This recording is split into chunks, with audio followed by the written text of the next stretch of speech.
Okay, so we're in February 21. So what we're going to be doing, and welcome, have fun interacting with your in real time. Creators must be 18 or older, viewers must be 18 or older to send you. Remember to create a safe viewing experience for all your following and follow. Yes, thank you. I do hope I try to be. Hi, original Kendra. Hi, Mojave. Hi, everybody. Hi. Okay, so just so we're talking about Abacus, we are talking about Abacus. What is this crazy thing?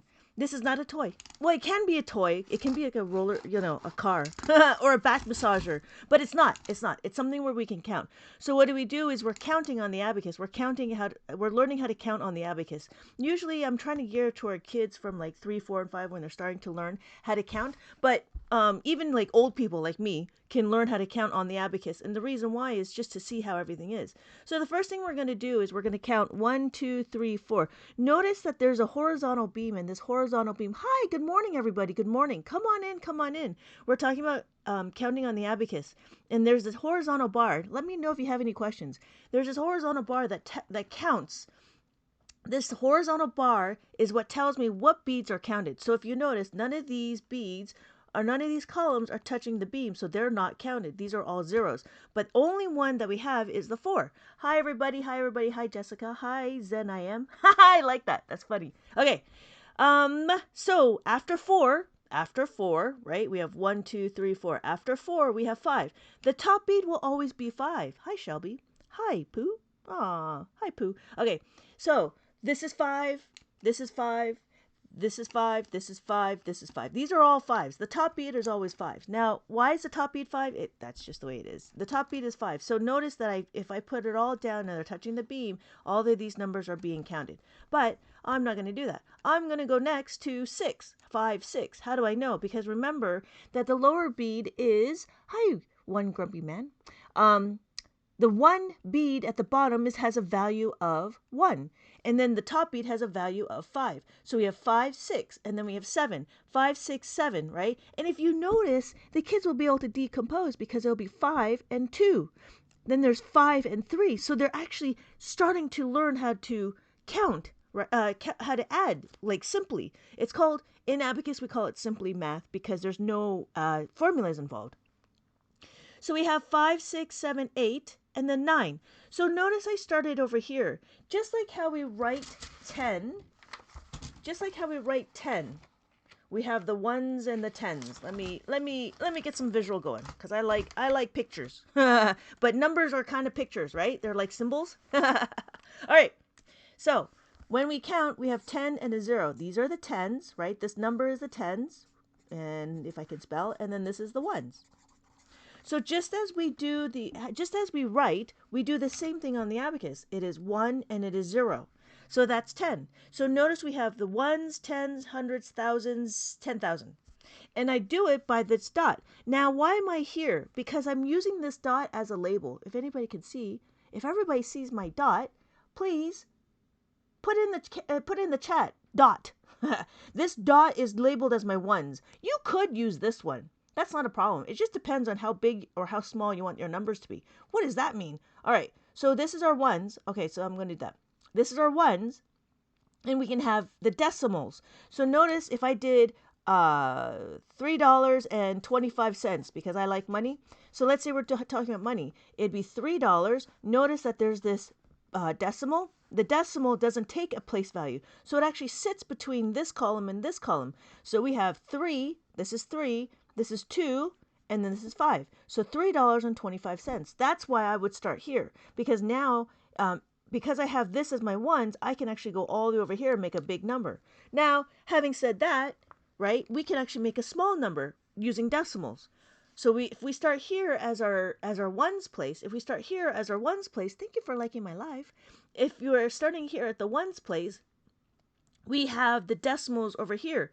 So you can do whole numbers and you do decimals. You can't do fractions. You got to change the fractions into a decimal in order for it to work on the Abacus. Because as a fraction, right, if we do fraction, over 2, we don't have a slash in Abacus. We have columns. So just like, how do you change this into a place value, right? So it'd be 0.50. So it would have to be converted. All right. Okay. Anybody have any questions? Oh, yes. Thank you, one grumpy man. Dot. Yes. So the significance of the dot is to know where we want to start. Thank you for bringing me back on track. So let's say we have a bigger abacus, because this is kind of a small abacus. Let's say we have a bigger abacus like this, and it's kind of boring. I've been teaching abacus for more than 20 years, and we've been using the one color abacus. Thank you so much for liking my live. We've been using the one color abacus, and it's like, okay, well, whatever. But when I saw this, I'm like, oh my god, I gotta get this. There's a longer one. I wouldn't use it longer because the kids, depending on how old your children are, they get tired of the colors, and then they want to go into something that's kind of, monotone, which is good. I mean, my kids, they are all old and big and stuff and smelly, but they all started with the bigger abacus. And and it's the same concept. We have the lower beads and we have the upper beads. Oh, hi, Antoinette. These seem fascinating. Oh, great. Yeah, it's really interesting on how things work, like just simple counting. So no matter where we are understanding the abacus, we all need to start from ground one. So I actually started learning how to do the abacus when I'm like old, like I was 20 something. I'm like old now. But when I did it, I had to learn how to read the abacus. Even still, like my kids, they all know how to do the abacus. They know the mainstream math, but they know how to do it on the abacus, and they were able to utilize the stuff that was on the abacus to what we were doing in school. So going back to this, thank you so much for joining following me. Okay, so it's still the same concept, right? We still have the upper bead and we still have the horizontal bar. We have the horizontal bar that tells us what is being counted. So when we start counting, I'm going to line these up to the dot and the dot so they're kind of the same. The reason why for this big abacus, I start in the middle, because now I have all these columns to be big numbers and all these columns to be small number. But because the way my camera is, you can't see either side. Like I could show you this one, but this is just as long. But if I did this, you'll notice it's a lot longer. This one is considered a competition abacus. I don't teach competition abacus. There's an actual competition about how fast you can add, subtract, multiply the numbers. Actually, I don't know if they do multiplication. I only assume. But anyways, but there's like a whole bunch of like competition that says, how fast can you add these numbers? And they do it either they do it in their heads or they do it on the abacus. But what it is they transition from the abacus to in their head. The idea is that you can kind of visualize seeing the abacus in your mind if you do it long enough. I don't do it in my head. I still like to use the abacus. I still like to see it. So we're going back to doing the 1 and the 1. I'm starting at the dot. So this dot, I'm going to do 2, right? And then 3, and then 4. Then, because we have no more beads here, right? We have no more beads. We have to do 5. To do 5 is the top bead. It will always be the top bead, no matter what. All of this will be the top bead. The top bead is all 5. It doesn't matter. So, going back, that's 5. So, now we could see what 5 looks like. This is how it's interesting when you can subitize. What does subitizing mean? Subitizing means when you look at a number, you know what it is. So this number is 6. How do I know? 5, 6. So the top bead is 5, has a value of 5, and then the bottom bead is a value of 1. Hi everybody. Thank you for joining me. So this is 7, and then we continue to count, right? This is 8, and this is 9. Now you wonder, well, what happened to 10? Because there's not enough beats to 10, this is where place value comes in effect. With the place value, we go over here, just like how we write it. 10s and the 1s. So we do 10s and the 1s. And then, right, oh, I didn't do, that's 19. But this is 19. How do I know? 1 and a 9. But then, right, we have 20, 30, 40, and then 50. It's all the same, just depending on where the zeros are and where your column is. It's the same thing here. I'm just using this one because I like colors. Okay, so we have the 10s, we have the 1s, the 10s, the 100s, the 1000s, and the 10,000s. Does that make sense? So let me know if you have any questions. Oh, hey, Nanny. Let me know if you have any questions. We're just going to continue on counting. So if I do this number, what number do you think that is? In the comments, what number do you think that is? Hi, Jeffrey. AV 30? Josh Watch. Art intimidating. Okay. So we have this number. What number do you think it is? Please put in the comment what number you think this is. Oh, I'm going to move this out. Yes. Yes. You're absolutely right. Fantastic, Nanny. This is 259. However, that is if I said that this was my ones place. That was a little tricky, right? So if this is my ones place, then it would be 0, 2, 5, 9. Because I would designate this to be the one. So it does depend on which dot you want to do. So I would usually do this one so I have a bigger number. But you could use this and it can switch out. So that's the interesting thing about the abacus. Like, it's easy to like translate. So there one question was like, why is there so many dots? That was just a completely it was an honest question, and I didn't mean it to be I'm trying to make it silly. Anyways, the reason why there's so many dots is so it's easier to see and it's easier to label, right? So if I'm here, we know that this will be the thousands. I don't need to count. Okay, 10 ones, tens, hundred, thousands. So notice that when we do the dots, it's just to help show how big the number gets. So let's say we start from here, and then we do ones. This is the thousands, right? And then as we go further on, it'd be 10,000. Oh, so this would be million. How do I know? Because it would be ones, tens, hundred, thousands, right? 10,000, 100,000, 1,000,000. So that's why the dots were nice. The dots are nice because it's easy to recognize. So we have the million, let's say, because we're starting over here. So we have the million, the 10 million, 100 million. This is 1 billion, right?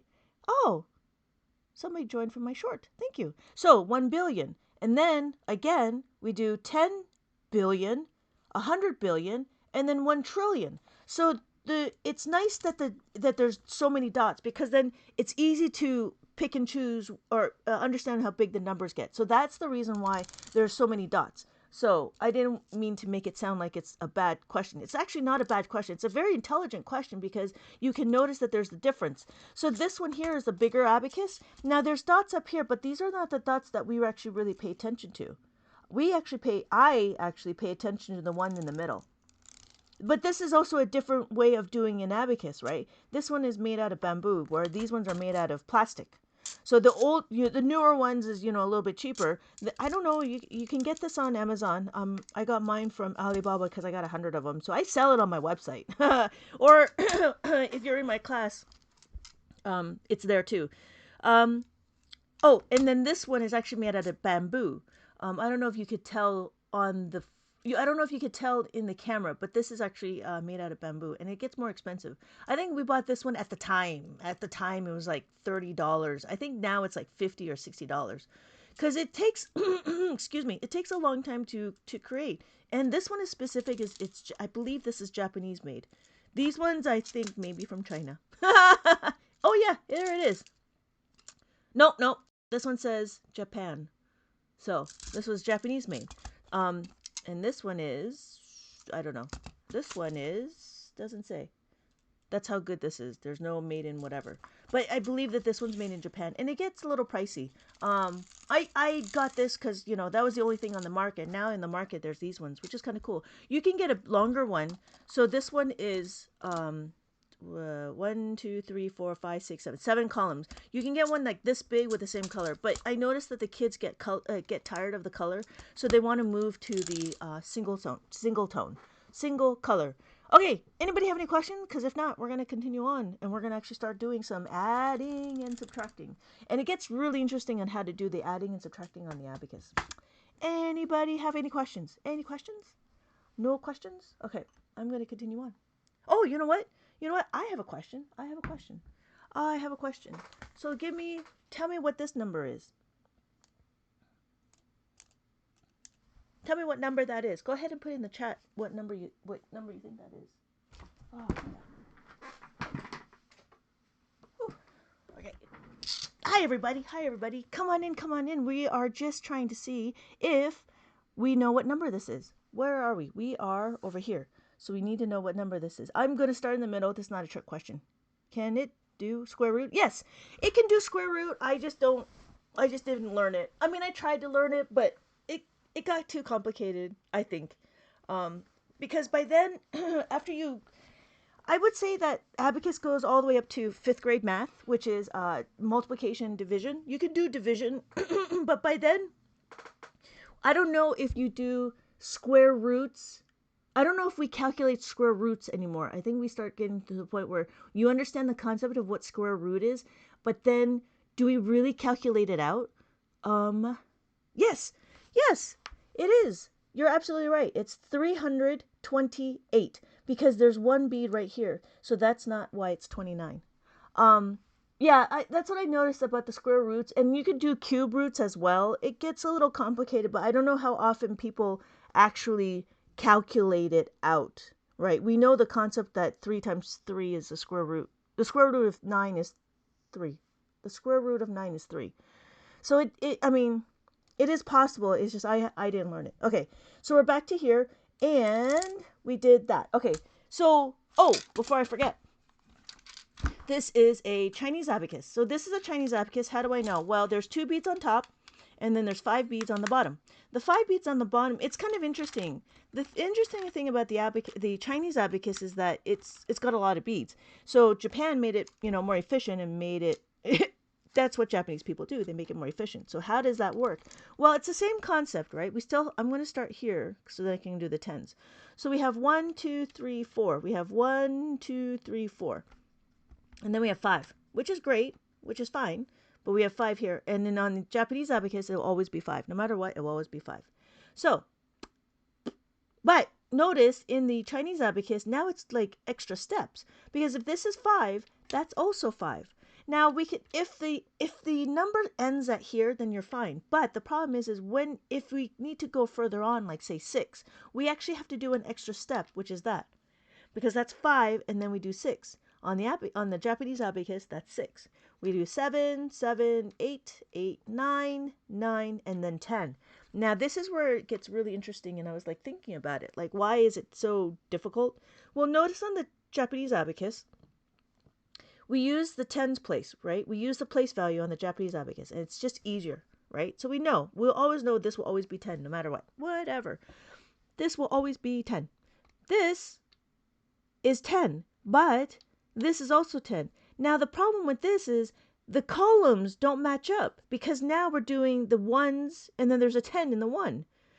So what do we do now? Well, this could be 10, and now there's 3 ways to remember what 10 is. This can be 10, this can be 10, or this can be 10. Yeah. So now we're using the place value as what it's supposed to be, but that's why it's kind of confusing. Like, there's 3 ways to do 10, and I don't know if it's necessarily good to know how many ways to do 10, if that makes sense. So in the Chinese abacus, it's possible you could use the Chinese abacus as a Japanese abacus. You just need to ignore all the top beads and the lower beads. You could do that too. If you have a Chinese abacus lying around, I don't know, wherever, like, oh, even in a garage sale, right? And you see one, now you know how to work one out. I'm about to head out, but oh, bye, Nanny. Thank you so much for joining me. Have a good day. Okay, so if you have a Chinese abacus lying around, now you know how to do it. Hi, joined. Ah, thank you so much, Nanny. Okay, so yeah, if you have a Chinese abacus and just lying around and you want to do the abacus, you could still do it, right? We could still do you just ignore the top beads and the bottom beads. That's all. That's all. Okay, so that's a little bit about that, and we can continue on to understanding more about abacus, and we're going to do some adding and subtracting. Well, the easiest thing, right? The easiest thing is to see what this book is about. I made this book. Hi, Art. That joined. I made this book. The reason why I made this book is because I noticed there was a gap in the market. Everybody if anybody who wanted to start abacus had to know what their numbers were. And I was like, okay, you know what? I know kids like 3 years old, 4 years old, they don't know their numbers. So what I did is I started making a book geared towards them. I'm going to make another book that's geared towards people that already know their abacus, that already know their numbers. But everybody needs to start understanding how to read the abacus. And so this book, which is a preschool abacus, this is my first book that I created. And I thought it was kind of cool. But I mean, as I got more, I got 5 other books. And I'm getting better at creating my worksheets. But these are all the worksheets that I created. And this one was like to figure out what the number is. And so there was like tracing and recognizing what the beads are and what the numbers are. So this starts the children off. I'm looking at children that are 3, 4, and 5, right? That they're starting to learn how to count and what counting is, and how to relate the abacus to the symbols. So that's what I was doing here. Thank you. Hi. Thank you so much for joining. Okay. If you have any questions, let me know. Let me know if you have any questions. But I'm just going to continue on. So with this book, and then it starts going into learning how to do the first digits. So we do all the way up to 4. So this lesson is lesson 1, and we just do 1, 2, 3, 4. So we have 4 here, and that's what it is here. And then what I did was I had these activities that talk about and strengthen enforcing the idea of what 4 is, what 3 is, and what 2 is, so forth, right? And the 1. And then try to relate that to the, why is the top bleed? Why is there one at, I'm sorry, why is there 1 at the top? Is that 0? No, it's actually not 0. Okay, so with the abacus, we actually do some counting. So let's start with counting. And when we do it, it's 1, haha. So in abacus, this is how we call 0. We always start from 0 because we want to be able to have a clean slate, right? So this will be 0. How do I know it's 0? Well, this horizontal bar is what tells me what gets counted. So when the abacus, this horizontal bar is very important. It's important because it tells me what's counted. So when we count, it's 1, 2, 3, 4. In regular school, I noticed that we actually tell the kids to start from 1, but really we should start from 0. Okay, so now if you notice, there is no more beads at the bottom. We don't know how to do 5. Actually, we do. That's where the top bead comes in, the blue bead. Now this bead and this bead, they're all the same. It just matters on the position, right? So I could do that, or I should do this. So this is the 5. I don't want to do that. You know what? I'm confusing people. I'm just going to keep with this one. So this is the 5. This will always be 5. This is 5. This is 5. That's 5. This is 5. This is 5. So, and then if I have 5, I know from before that this has a value of 1. So when I put it together, it's 6. So then I have 6, and then 7, 8, and 9. And then, well, what's after 9? After 9 is 10. Well, how do I do 10? Just like how we write the 10. Just like how we write the 10. This is the ones, this is the tens, this is the ones. We do the same thing. We have the 10 and then the ones. So that's why I use the dot. This dot tells me the location of my ones place. You could use this one over here depending on how big and how small your number is. I usually start here because it's just easier to have a bigger number. Because usually in school we go bigger numbers. We don't really go smaller numbers. I mean, until you get to like what, 4th grade, 5th grade. I mean, then they start doing decimals. On the abacus, you could do decimals too. So continuing on, we had like $3.25. So when I do $3, notice that this decimal doesn't take a place value. Right? It doesn't take a place value. It sits between these two columns. It's the same thing with this. The decimal will sit between these two columns. This is why I have my dot to let me know it labels where my ones is. So if I look at it, it'll be $3.25. So it's kind of nice that they put the 2 columns here so that you could do money, right? You can add money and so forth. That's the one thing that I noticed. Was it intentional? I don't know.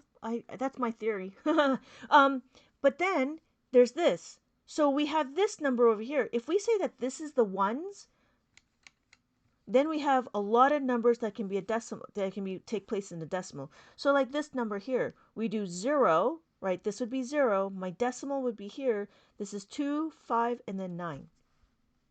Does that make sense? Newly old mom. Yeah. So let me know if you have any questions. But yeah, no, that's still a good question. I mean, we all need to learn how to read the abacus from the very beginning. We can't just be like, okay, here's a bunch of numbers. Oh, wait, sorry. Here's a bunch of numbers. Here's a bunch of formulas. This is what you do. No. We all need to start from understanding how to read the abacus. I had to learn how to read the abacus. I didn't learn the abacus when I was a kid or a child or whatever. I learned it when I was super old. Not super old, but I learned it when I was older. And then I taught my kids how to do the abacus. So I have 3 boys and they all know how to do the abacus. And do they like it? No. But did anybody really like to do math? No. But it was fun for them at the time because they were able to see and utilize the beads. So let's do some simple adding. So one of the simple adding things that I have in this book was that towards the end, after the kids know like the relationship of the adding and subtracting. Hi, I need to learn this. I just hopped in. Hi, I don't know how to pronounce your name. I don't read Korean. But welcome, welcome, welcome. We're going to continue on. I was just talking about the book that I have. This is available on Amazon. And it goes into, first it talks about the bead recognition. And then after it does the bead recognition, I start talking about like the relationship of the numbers.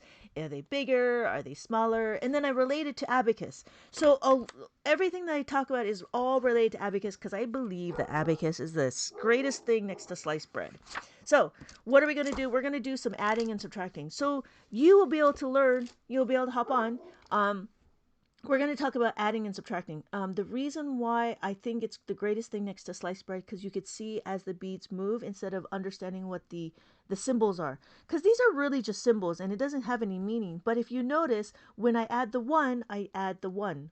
Right? So if I 0, so this is 0, I labeled it, not labeled it, but I have it as 0. There's no beads touching this beam that's right here.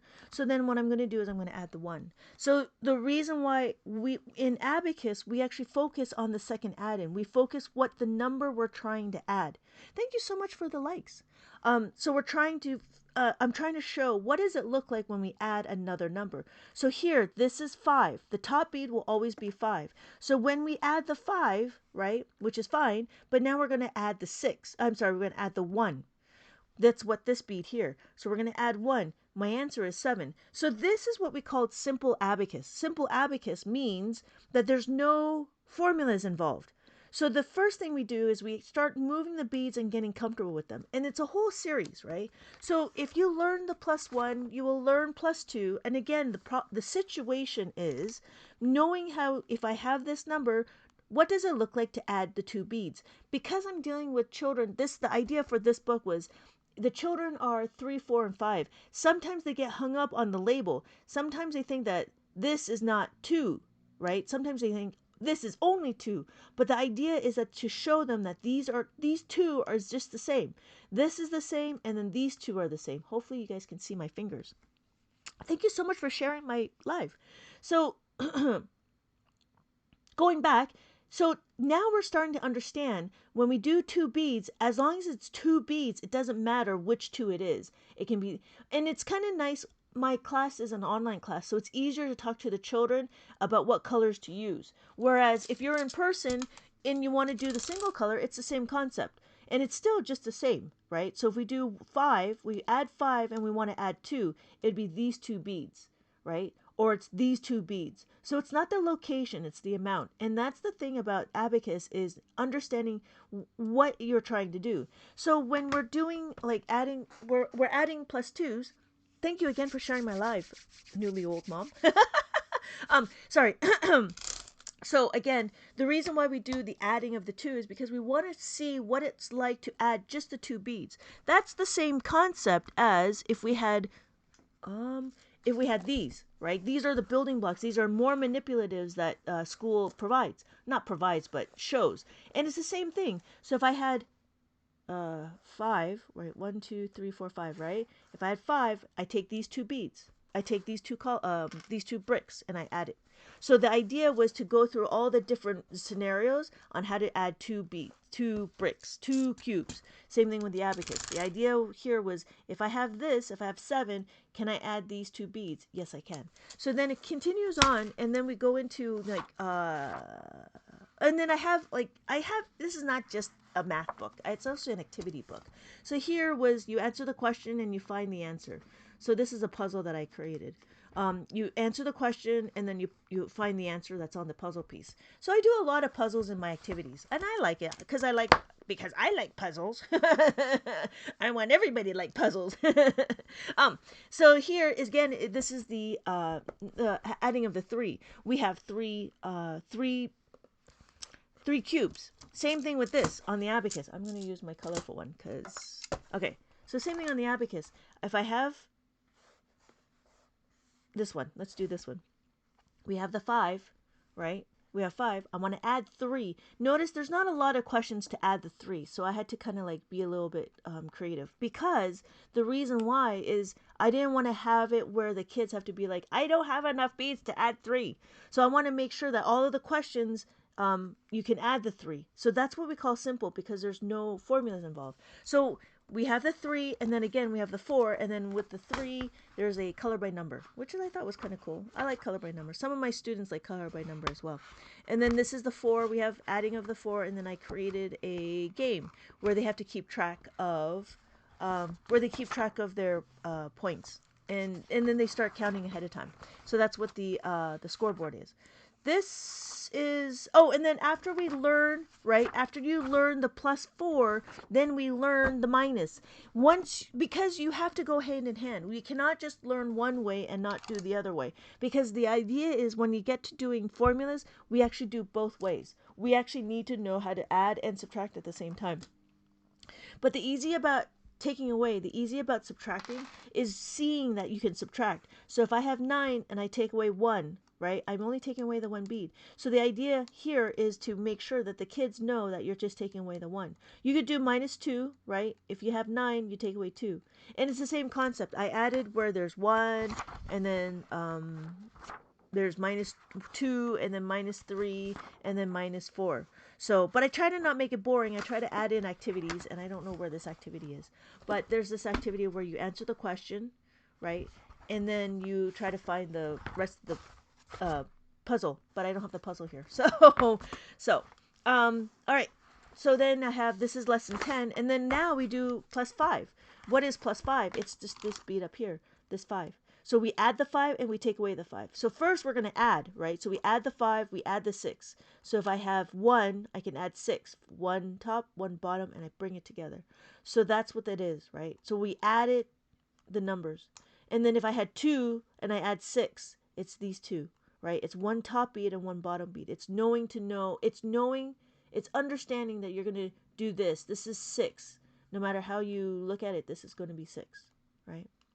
So same thing with 7. So if I have 2 plus 7, right, I have 1 5 bead and then 2 bottom beads. That's why it's keen. That's why it's good that if you started counting, you have 1 bead on top and 2 beads on the bottom. So we have 1 bead on top and then 2 beads on the bottom, and they move together at the same time.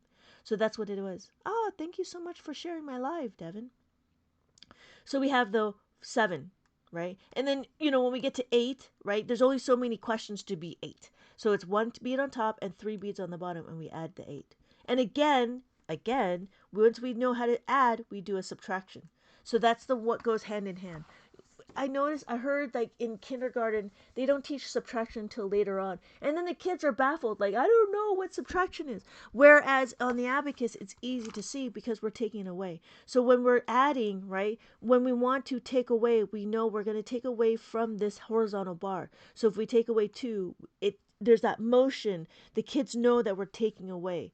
So it's easy to see when we take away. So here, I want to take away 5. I just move it away from the bar.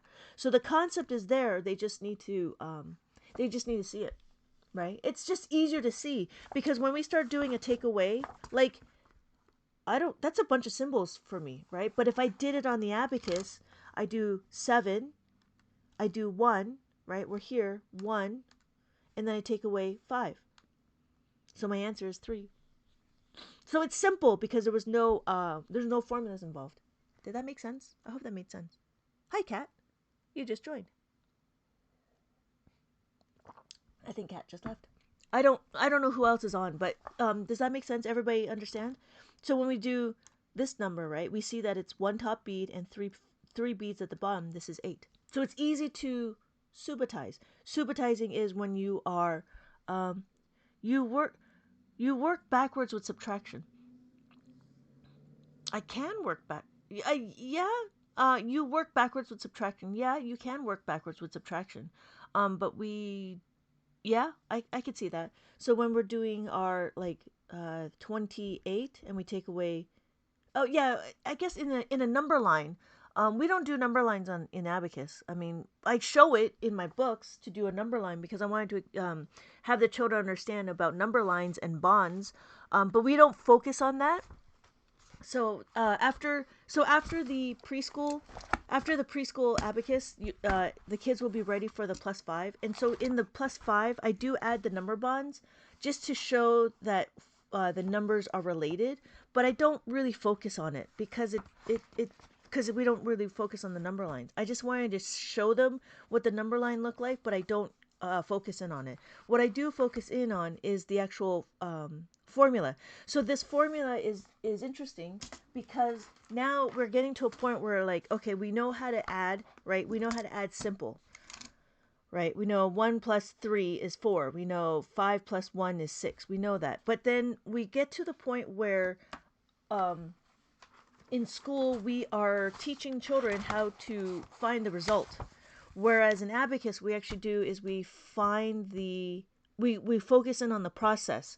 So one of the questions that I found when I was researching on like the mainstream math to, I mean, my kids are older now, and when they went through school, I didn't have to help them with their elementary school math because they knew how to do it on the Abacus. So it was one thing for me. The last time I talked about like mainstream math was probably when I went to school. And when I went to school, it was like super long ago.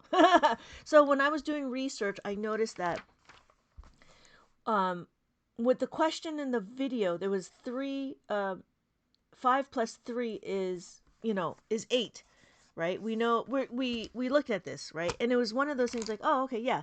On the abacus, we do 5 and then we plus the 3. But their thing was that they were focusing on the result, whereas on the abacus, we don't focus on the result. We focus on the second add-in. We focus in on the process. I will make it a better color. Maybe this color, green. Green is a good color. So we focus in on the second add-in. We don't focus on the result. So let's go to the next question. The next question was like 7 plus 1. Ah, okay, that's easy. So I have 7 and I add the 1. And again, it's 8. So this was their whole video. And I'm like, oh, okay. But now I notice that when I add it, it's a different bead. It's not the 3, right? It's not adding 3 beads. It's adding the 1 bead, which is fine. But on the abacus, we focus on the thing. Then the next question was, if you follow the trend, right? It's 4 plus 4. So in abacus, we actually don't memorize our doubles. We don't memorize our doubles because it doesn't make any sense. The reason why is because there's no point of memorizing this. So in school, we all memorized it, right? 4 plus 4 is 8. Okay, fine. But notice that we talk about this second add-in. This second add-in is what makes it interesting. Because when we add the 4, notice I don't have enough beats to add the 4. Now in school, we are teaching children what the 5 frame is. What is a 5 frame? It's the idea that if you want to make a 5, what are the pairs? That's where we do 1, 2, 3, 4, 5. If I color in 4 boxes, what box is left? So we teach the children 4 plus 1 is equal to 5. We even do the reverse. 1 plus 4 is equal to 5. We have manipulatives, right? We have manipulatives, 5, right? If I do this, right, we know that we have 4 here and we have 1 here. And it's all about this, but that's great. Abacus takes it one step further. What does that mean? Well, now what we can do is we can isolate the variable, which is a algebraic term. So yeah, that was the one thing is out in Abacus, we don't talk about terminologies. We just know and memorize, right? So because I'm talking to adults, I'm hoping I'm talking to adults, what we're going to do is we're going to isolate the variable. This is the variable we're going to isolate. Now, if you notice, if I rewrite this, it'll be 4 is equal to 5. This is not a proper equation, right? This is not a proper equation. This is not what doesn't work. So what do? We actually have to take away the 1, right? So we take away and we move it to the other side and we take away the 1. We're still in this question, and I'm just going through the foundation of why we do it this way. So what does that mean? In Abacus, we use we use our signs as our gentle reminder. If we want to add the 4, we're going to have to add the 5. So we add the 5, but adding the 5, which is a value, is too much. We're going to take away the 1. So then my answer is 8. Did that make sense? Oh, hi everybody. Wow, we're really jumping up. But yeah, so in Abacus, we don't talk about the result, we talk about how to get there. So our focus in Abacus is the process. Oh yes, fantastic. So that was the one thing that I noticed, and I was going down this path, like trying to figure out how to relate this to mainstream math. Why? Just because it is the greatest thing next to sliced bread. Like, it makes a lot of sense. And this is foundational stuff, right? So the idea here was to continue on to understand how to manipulate and to move. But we only need to know this. So if I had 3 plus 4, it's the same thing. I don't have to memorize. So if I do 3 plus 4, right? 3 plus 4. I don't have to memorize my 4 times 4. 4 plus 4 and minus 1. I don't have to do my doubles and minus 1. All I got to do is remember, oh yeah, if I want to add the 4, I don't have enough. So I need to plus the 5 minus the 1. So is 0. So it is 0 is the white line. The horizontal bar is not 0. It's where does the beads, it's the question should be, if the beads are touching the horizontal bar, is it counted? That would be the question. So because I do this, none of the beads are touching, that would be considered 0. So yeah, if it touches, then it's a counted number. Yes, exactly. That would be where it would be. It wouldn't be that this is 0. It would be if the beads are touching this horizontal bar, then it is counted. If it's not, then this is 0. Right? Oh, just like a blank page, right? There's nothing on my page. This is 0. Right? This is not, the white page itself is not 0, but because there's nothing here, right? So, but yeah, that would be it. It's because, yeah, that's what it is. It's because none of the beads are touching none of the beads are touching this horizontal bar. Yeah, that's what it'd be. Oh yeah. So in school, I don't know how old everybody is, but I know when I was going to school, we always started from 1. And then my kids, when they were in kindergarten, there was a whole like unit on 0 the hero. And I was like, what? You're laugh. Yeah, thank you.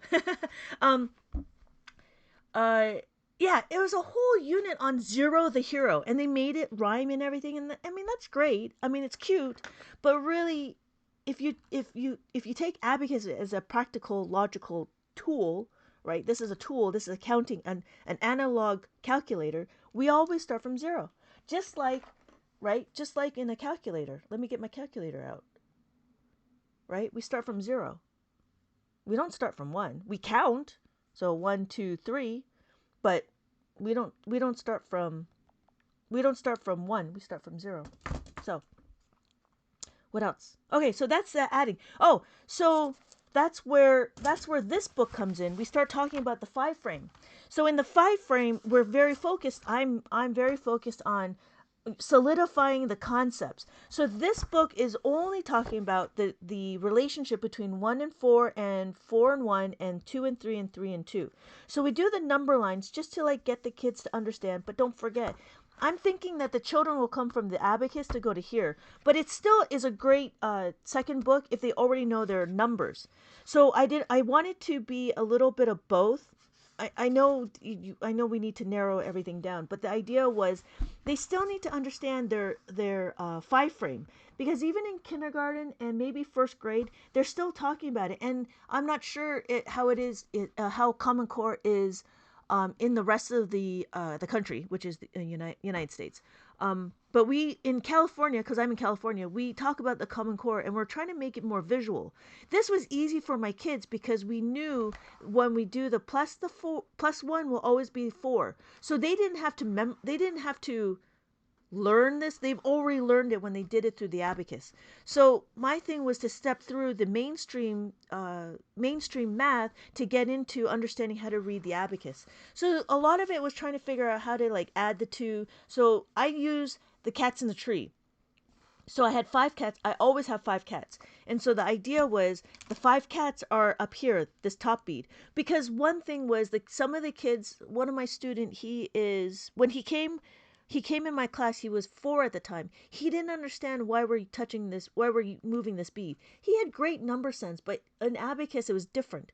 So he didn't understand why we were using this bead. So that was the reason why I had a story of the cats in the tree. So if I had 3 blue cats, I would have 2 red cats, right? It would be 2 different colors. And I was trying to make it interactive, and I added some word problems.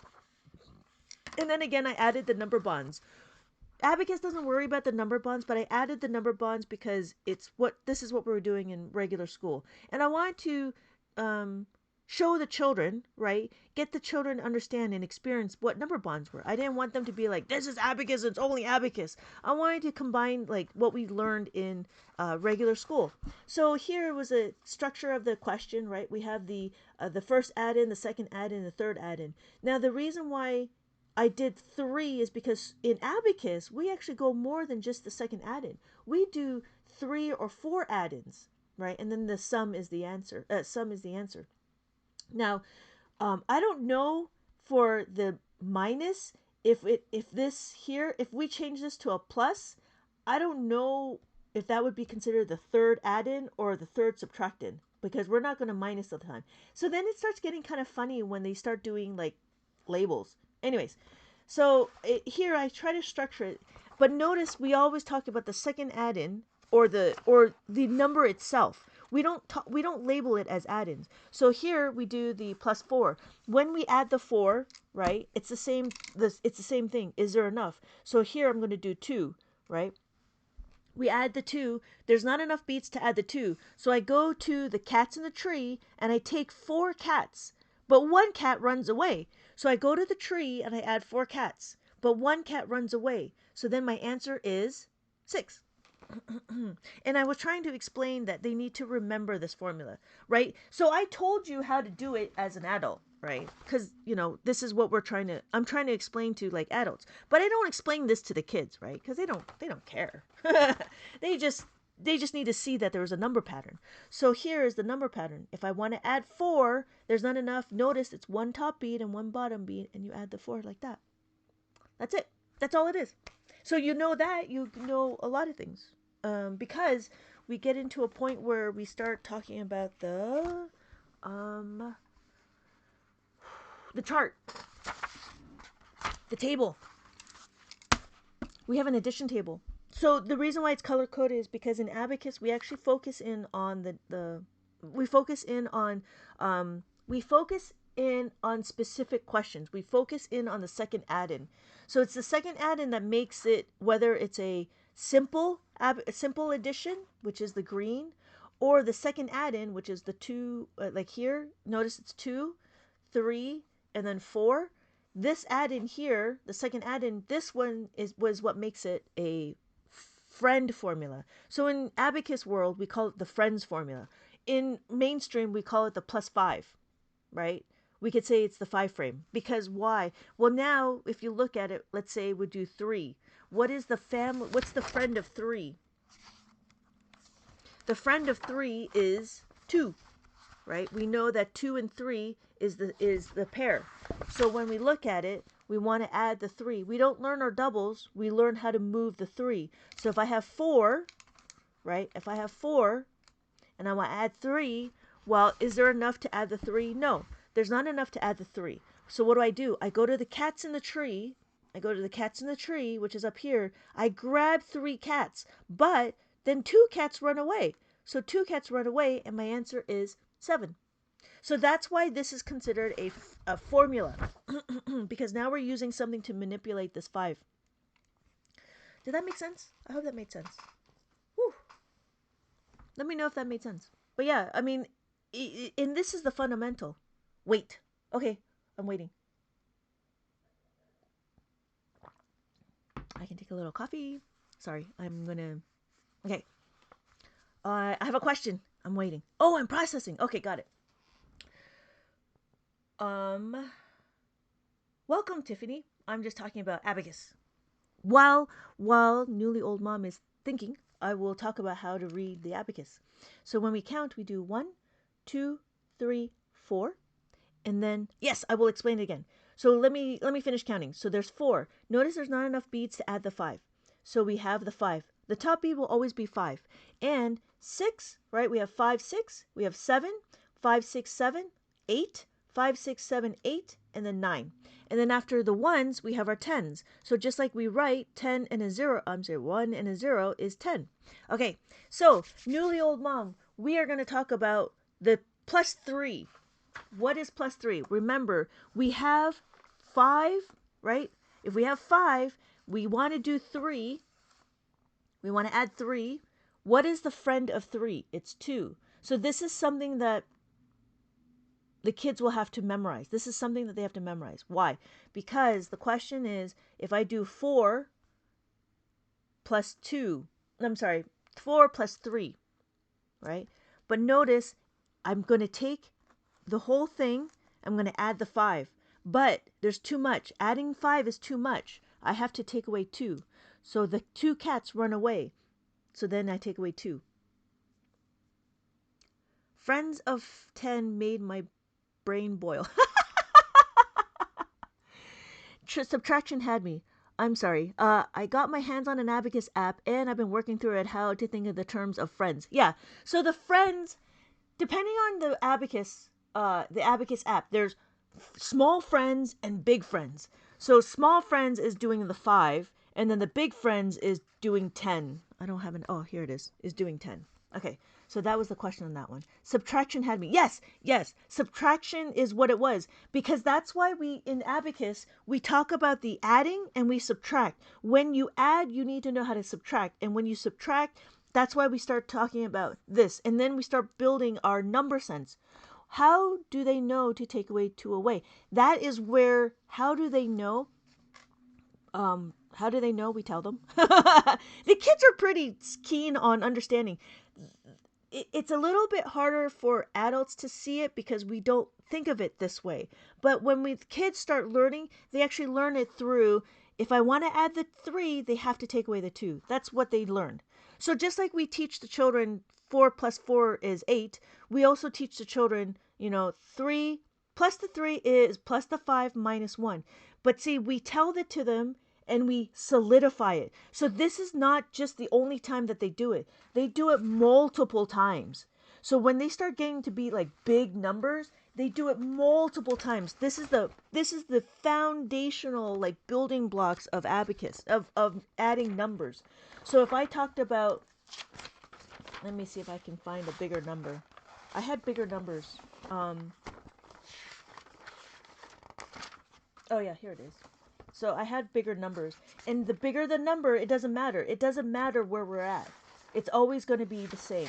This is multiple. Oh, here it is.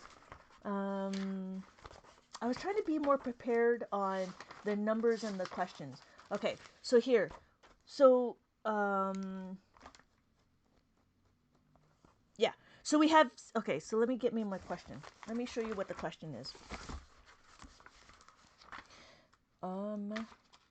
So this in the beginning they may not understand, but it's when they get to the older it's when they get to the more complicated questions, right? So let's say we'll do this one. 75 plus 21. So the question is 75. We have 70 and we have 5, right? Same thing. Now we have the 20 and we add the 1. We add the 2 and now we have the 1. Notice we don't have any more beats to add the 1. Remember when we talked about adding the 1, just like we have the 4 plus 1 is equal to 5, the question would be asking, oh, sorry, it's the wrong way. It should have been 4. Let me do 74. Sorry. I was trying to think on my feet. I can't think of my feet. 71 plus a. Okay, so let's do that one. That one is a better example. So we have 4. 70, right, plus 4. Because I was doing a takeaway. I forgot. Okay, so we're here. 70, so we add the 2, and then we have a 4. Is there enough to add the 1? No. So here we have to remember that 1, right? We have 4 plus 1 is equal to 5. But kids, they remember, they memorized 1 is equal to plus the 5 minus 4. This is something that they have to memorize, right? So if I don't have enough beads to add the 1, I have to utilize the 5. Can I use the 5? Yes. So I need to plus the 5 and then take away the 1. Take away the 4. I'm sorry, take away the 4. So my answer is 95. Yeah. Yeah. How do they? Yeah, so that's how they know. It's just one of those things that they have to just start to do and to memorize. Because when they start doing bigger numbers, it's the same thing. And that was the one thing that really blew my mind. When you know how to add 5 and when you know how to add the 10, and we can go into the 10 frame. We can go to the friends of 10. We can go in the friends of 10. That's not a problem. But once you know this, that's like all of it. Once you know all of this, you know how to add.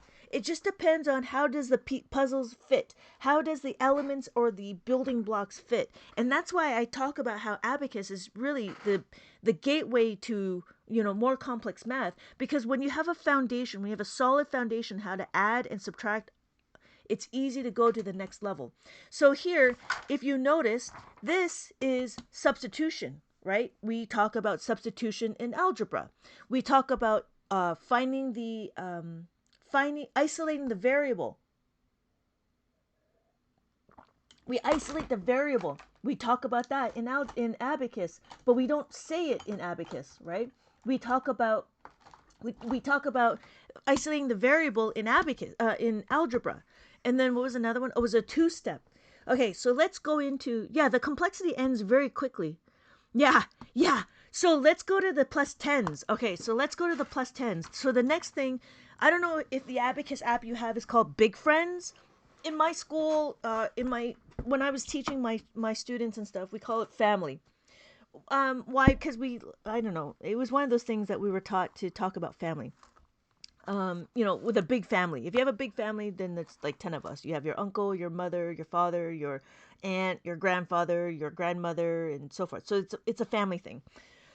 So that was the one thing. So what we're going to do is we're going to figure out, okay, we have 10. 1, 2, 3, 4, 5, 6, 7, 8, 9, 10. Okay, so we have 10.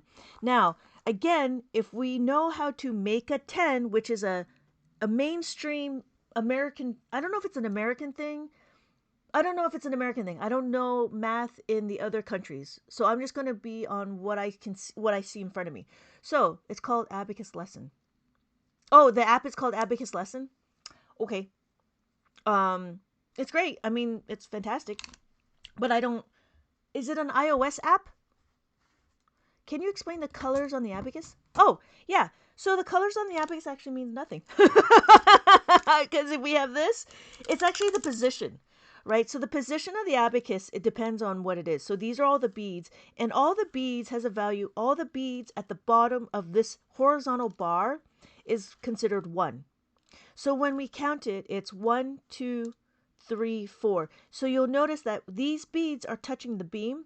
This bead's touching the horizontal bar. Now we're counting this. So this is 4. It has nothing to do with the colors. I just like the colors. So when we do the numbers, we do 1, 2, 3, 4. Notice now we don't have any more beads, so we don't know how to do 5. So if we don't know how to do 5, this is where it's interesting, where we use the top bead.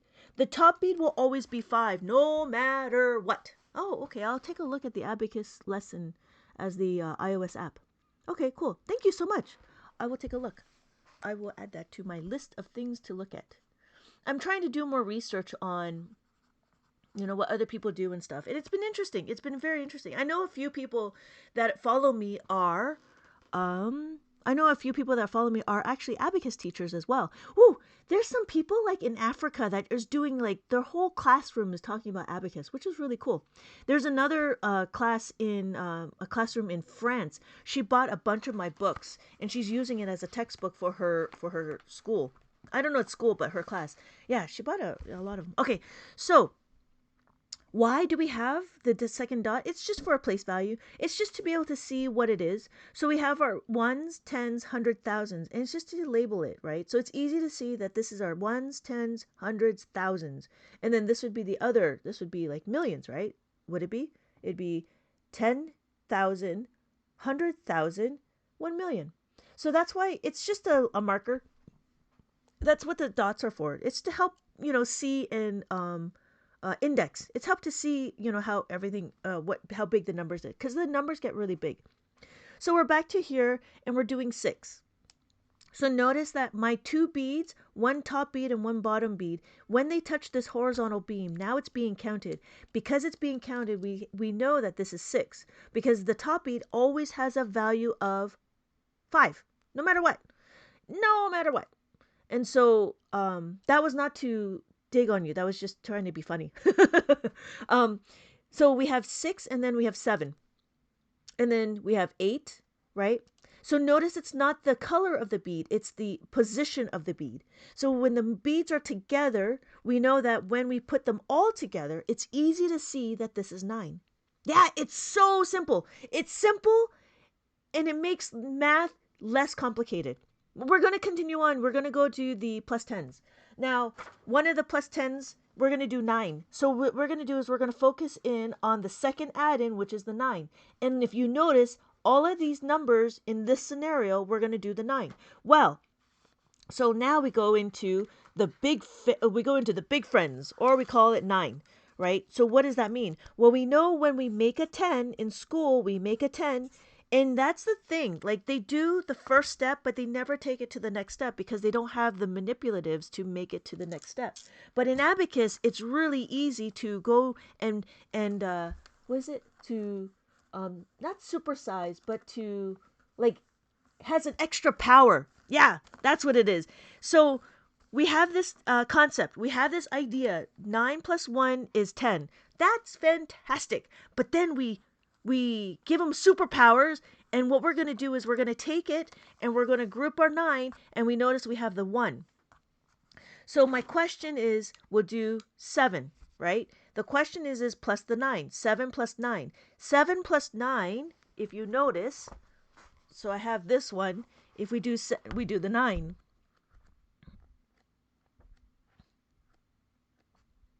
Just looking for the page. I should be better. Okay, so we do the 9. We have 9 plus 1 is equal to 10. We know this. This is one of those things that we're teaching the children in school, how to make a 10, right? So again, we're doing 8. Let me write the question down so I don't get lost. So we do 8 plus 9, right? And we're focusing on the second add-in. We don't think about anything else except for what the number is. We don't talk about the results. We talk about this second add-in. So this second add-in, what do? We have to take this 9 plus the 1 is equal to 10. Well, what does that mean? This 10 is the next column over, right? This column over here. The idea of the plus 10 is knowing that we go to the next column over. When we add the 10, that's too much. So what do? In this concept, I said, let's go to the asteroid belt. So we go to the asteroid belt, but it's too much. We have to take away 1 asteroid. So then our answer is 16. Oh, I did 7 instead. Sorry. So it should be like that, right? So that's 8, and then plus the 9. So when we rewrite the question, we have to rewrite the formula. And this is a formula that you have to memorize. Plus the 9, we do plus 9 to know that we're adding on the abacus. Equals to plus the 10, right? We're adding a 10 on the abacus. And then we minus the 1. So we take away the 1 because 10 is too much. Thank you so much for sharing my live. Does that make sense? So each position is a decimal place, integer place. It is each position is each position is a place value. Yes. So we have our ones, tens, hundreds, thousands, 10,000. And then between the two here, if this is my ones, between the two here would be my decimal. So when I talk about decimal, it would be tenths and then the hundredths. So Ah, it's confusing because it's something different than we talk about. So that's why I was trying to add in like the asteroids. There was too much information, because what it is we're just going to the asteroids. So, okay. So the first thing we do is we have to figure out this one right here, which is 9 plus 1 is equal to 10. That's something that we have to memorize, right? No, I take that back. It's something that we need to know, right? The concept of knowing how to add a 10, how to make a 10. So the idea for the big friends, the idea for the family that we're talking about is knowing how to add a 9. That's what we're doing. We're focusing on adding the second add-in. Nothing else. Nothing else. We're just talking about this right here. And that's what we're doing is we're isolating the variable. We're isolate the variable, so we take this one and we move it to the other side. Because when we balance out the equation, right? When we balance out the equation, we can't do 9 is equal to plus the 10. Oh, maybe I should move my paper.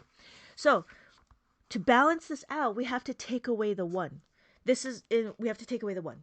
So that's the one thing. So here, let me have a new question. My new question would be 6 plus 9, right? We focus only on this number right here, the second add-in. When we focus in on the second add-in,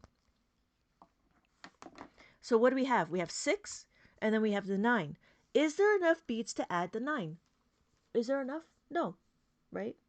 We can see there's not enough beats to add the 9. So what's another way to add the 9? Well, we can utilize this 10. Right, exactly. Thank you, newly old mom. We can utilize the 10, but to utilize the 10 is too much. We add the 10. The concept is adding too much. But if it's too much, hi, Laura Chest. Welcome back. So we add the 10, right? It's too much. So what do we need to do? To balance the equation, to balance adding the 10, we have to take away the 1. Thank you so much for liking the live. So that's why we do, that's why we take away the 10. That's why we take away the 1. Because we want to balance the equation, right? Because we're adding the 9. The idea is we're adding the 9. We're substituting this information with this information over here. So when we do it, we add the 10 minus the 1. And if you notice, that's the pattern. So if I have 4, no, that's not a good one. If I have 5, no, I can't do 5. I have to do 13, 12. Let me do 12. No, I'm sorry, 2. So if we add the 2 plus 9, there's not enough beats to plus the 9. So what do? If you see the pattern, I just need to do is plus the 10 and then minus the 1.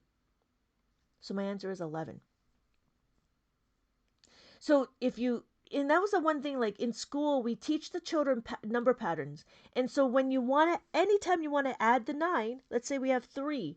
3 plus 9, is there enough to add the 9? No. So what do? We plus the 10 and we take away the 1. And that's just the pattern. And they'll see it. The more often they see it, the more often they'll be understanding it. So that was the one thing, is to understand the pattern. We can do 8, right?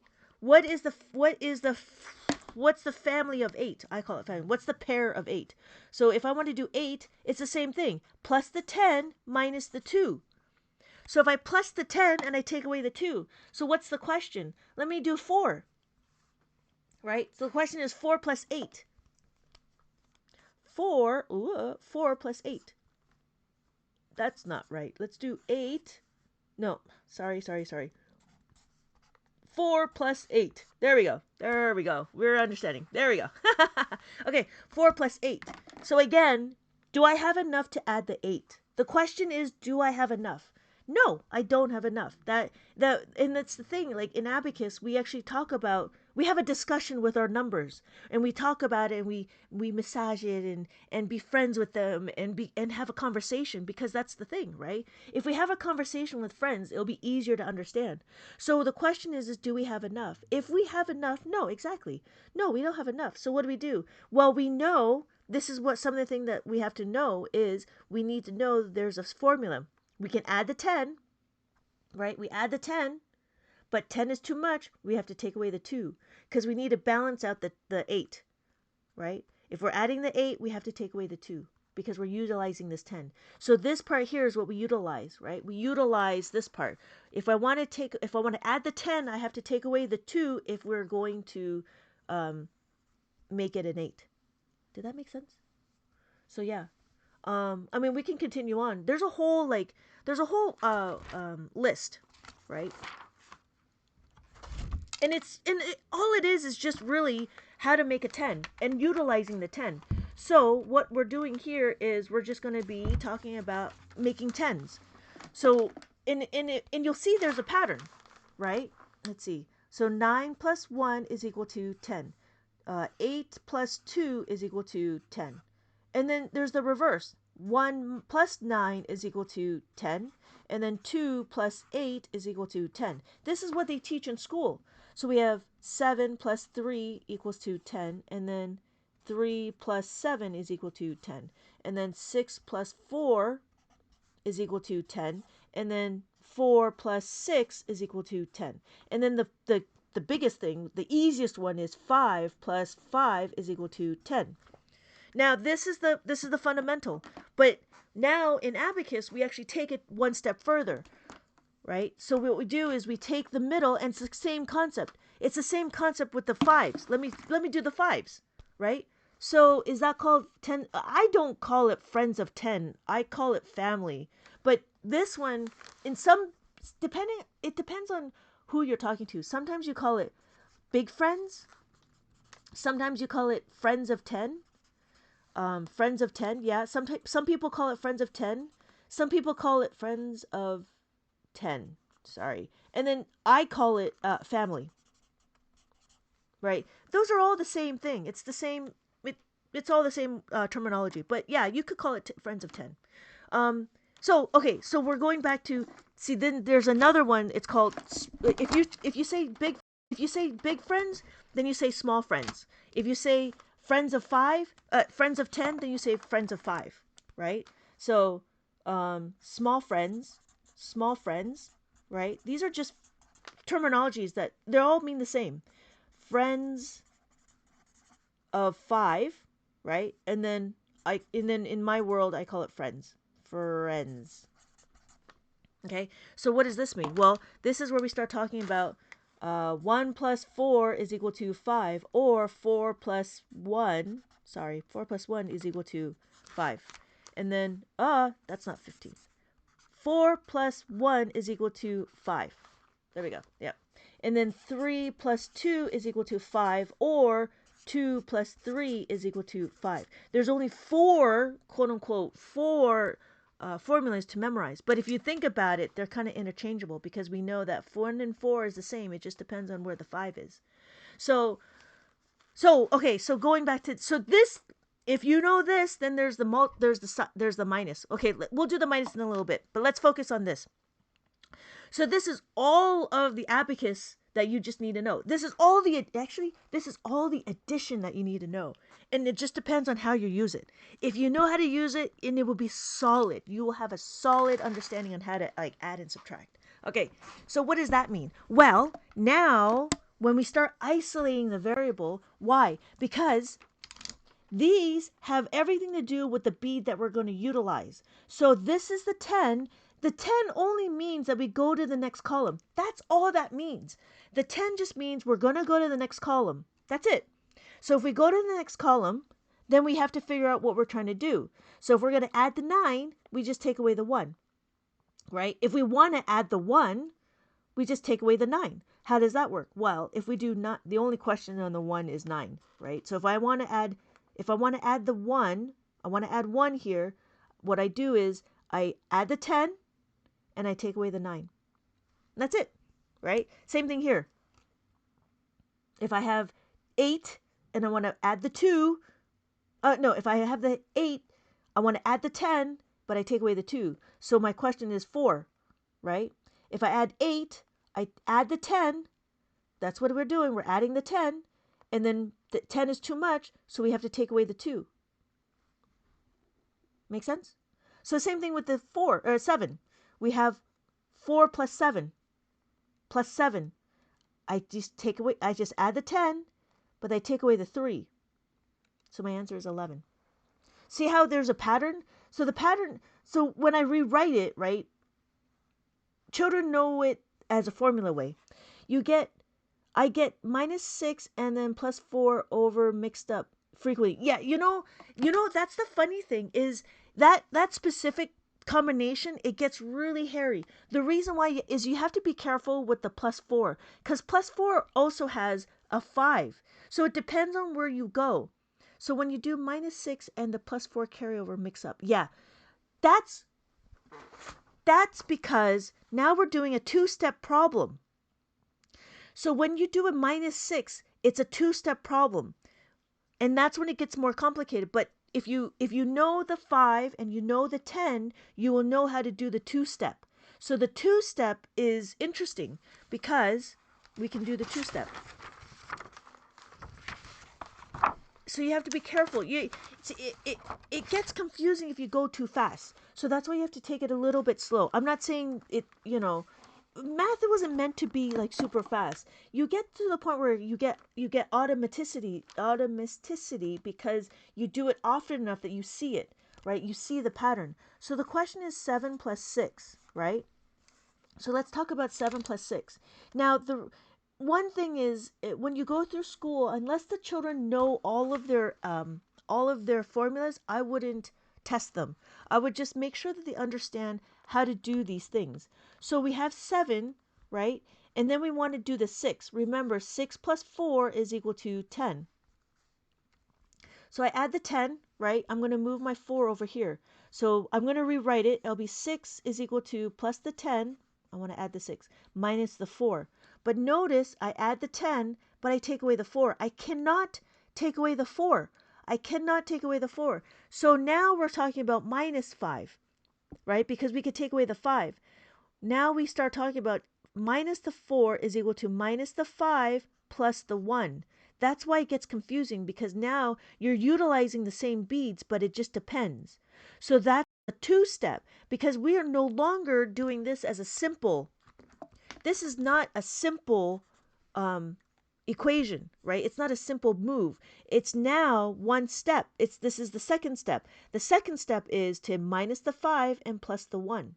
So then my answer is 13. This is why you take it slow. But notice this we knew from the friends formula. Remember we do 4 plus 1 is equal to 5? Well, it's the same thing if we do minus the 4 minus 1 equals minus 5, right? And in order to balance that out, we would have to put it on the other side. Does that make sense? So yeah, I can see why -6 and the +4, that there's a mixture of that because now we start going into the second part where we have to remember our friends formula and our family formula. So in this book, we talk about, there's two formulas to talk about. It's the pinching of the +5 and beads together. Yeah, that's what it is because now you're utilizing the difference between the two.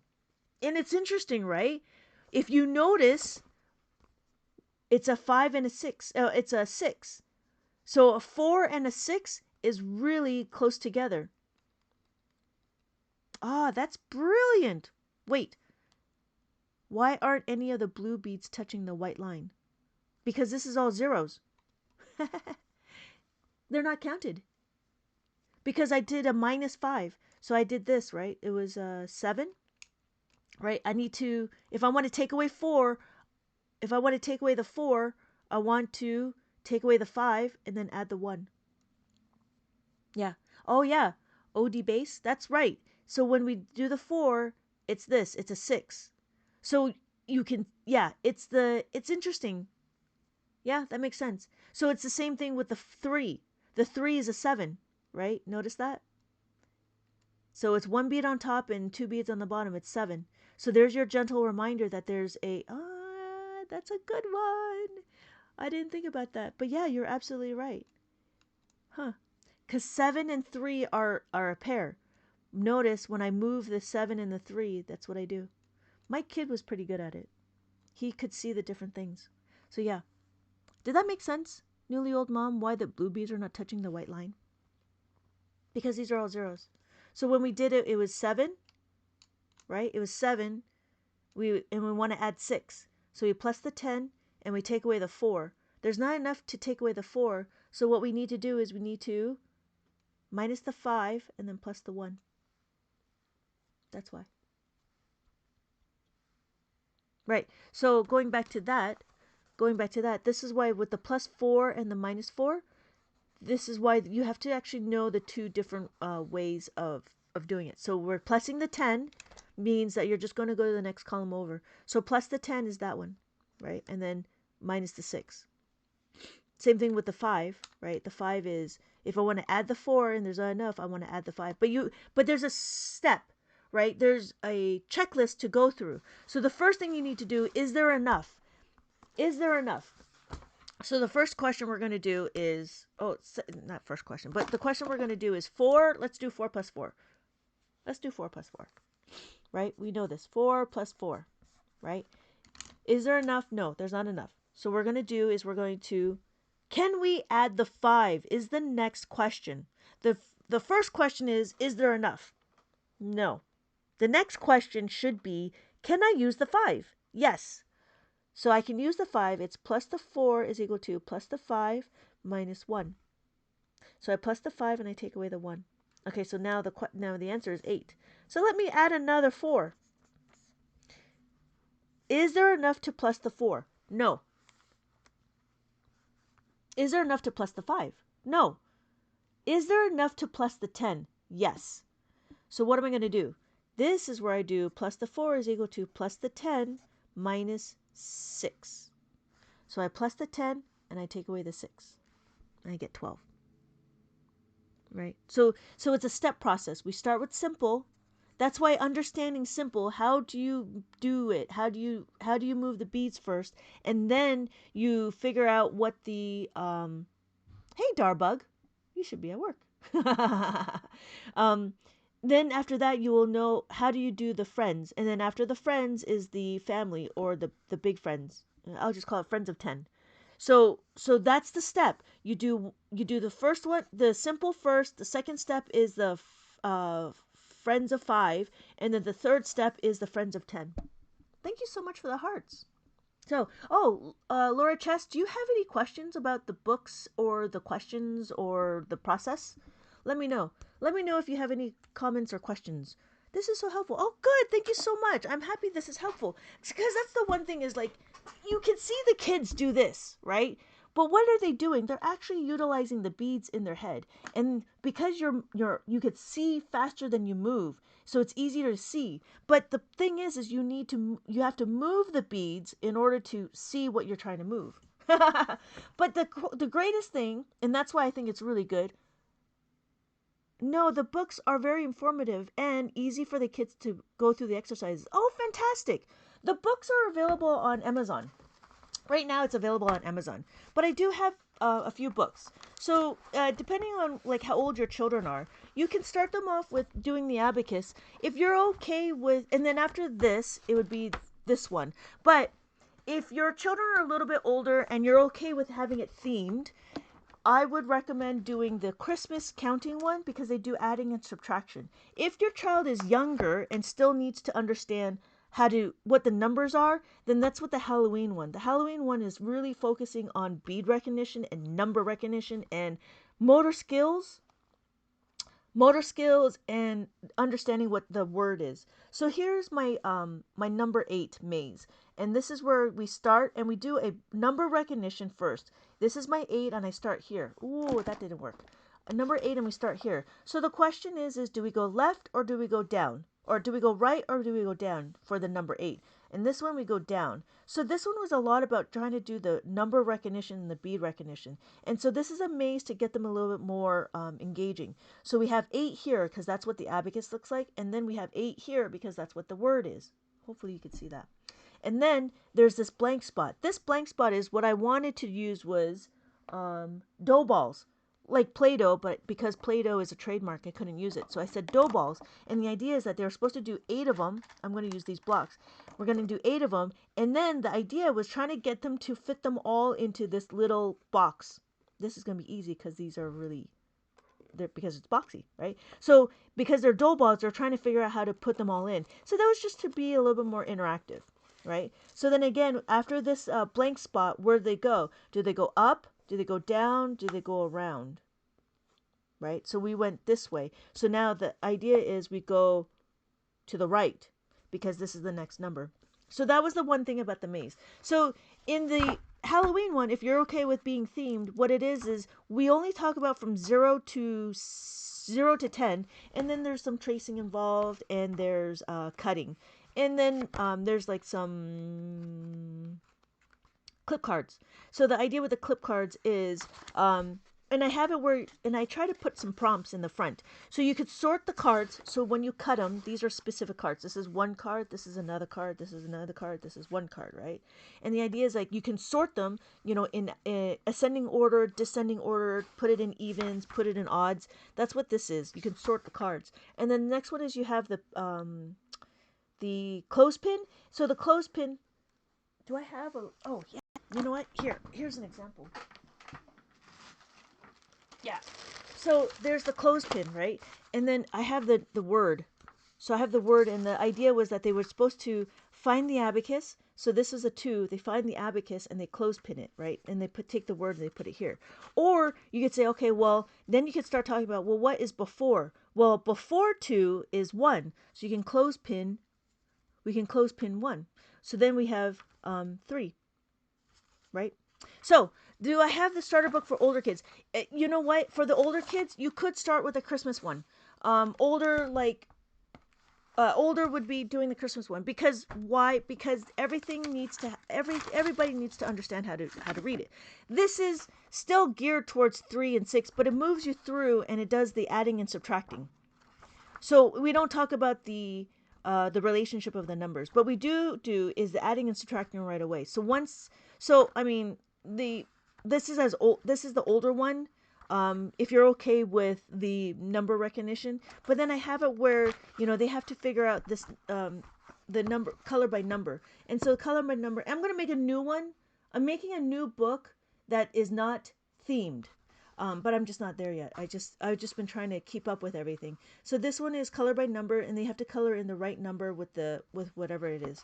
So I don't know how old your children are. How old are your kids? I can start thinking about like creating a book older, right? Because this one's about again number recognition and just trying to make sure that they understand. And I mean, this is a little bit. Oh, these are 10s. What I just told you, you could get them start going into the addition table, but I haven't thought about the older kids, like the teens, because they might not appreciate the simplicity of the abacus. So, oh, thank you. He loves the book. That's fantastic. I'm so happy. I was kind of worried. Like, I wasn't sure if this was gonna sell. Because and it was a little sad because my kids don't get to do this. This is, my kids are older, and now I have time to think and be creative. So going back to the teens, you could try it. You could talk about it. You know what? Let me take that back. You could take their regular adding and subtraction questions from their textbooks, and you can use the abacus. That's what I would do. So if they had a question but then you would have to really take it slow because they don't know their formulas. So I would take it really slow and be like, okay, the question would be, do I have enough? If you have a few questions, we can go through it. But other than that, what am I trying to think? I'm trying to think of, I guess it would not be as cutesy. So I guess what I would do is I would not have this. But then I don't know. See, I don't know if I would say, I don't know. What am I trying to say? I don't know if it would make sense to explain this to them because I don't know where their mind is, if that makes sense. Because like we're old. We knew that we had to memorize. We knew we had to do certain things, but we also know, if they know how to do their plus 10s, then it'd be easy for you to do this. I don't know. I question about the teens unless they're really open to it.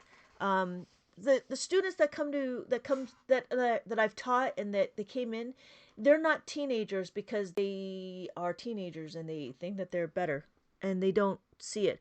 But I do see more people like older to trying to make it I mean, unless they're open to it, like your chart you showed. Where'd you get? Oh, you know what? This chart. You know what? You can go to my website, and I gotta build it. I haven't built it yet, but you can go to my website and sign up, and I'll see for your name with the core math. I guess they didn't have memorized the tens. Oh yeah, this chart. So I have it for the subtraction and the addition.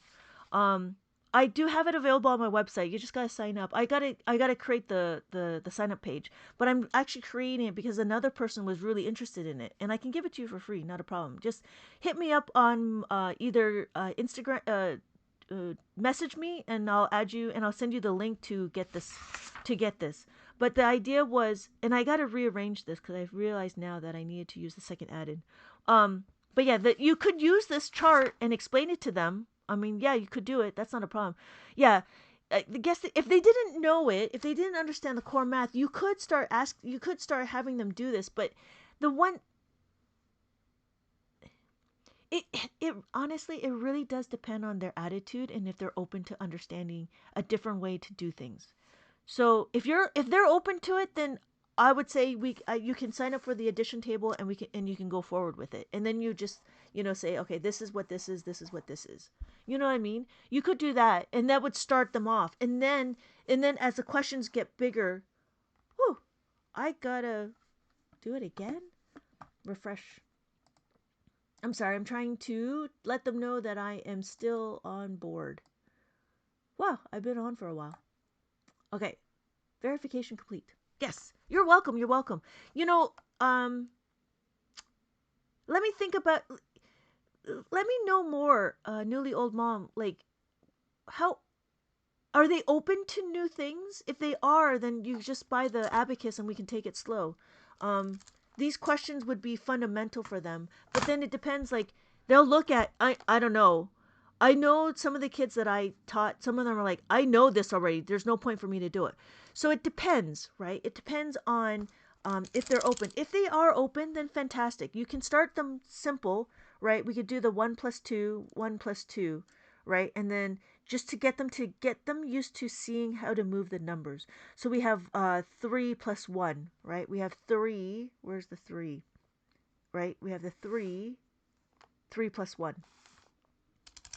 Right? You can make it. I don't know if you can make a game out of it. I don't know if do they like activities like colored by number, right? I mean, yeah. I'm a little hesitant because I don't know too many teenagers that are open to this, but I could be completely wrong because my world in the very beginning was only just talking to young kids, right? And so I never really went to the internet to explain this to other people, and I didn't think anybody would actually like it. So this is still a new thing for me, and if you're interested, I can make worksheets for your older kids. How old specifically are they? So I can like maybe not. I don't know. Do they like color by number stuff? Because I have a few. This is she doesn't need help with right. Yeah. Okay. So here this is not to do. Okay. So here's the thing. Yeah, she doesn't need help with the numbers. That's fine. But see, that's the reason why I have a color by number is not to help with the writing of the numbers. What I did this for, this is this he's 7 years old, he's in first grade. He already knows his number. That's fine.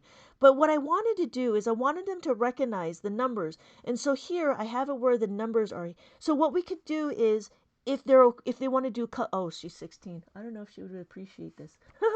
So maybe not. Oh, so then I guess what it would be more, it'd be older ones, like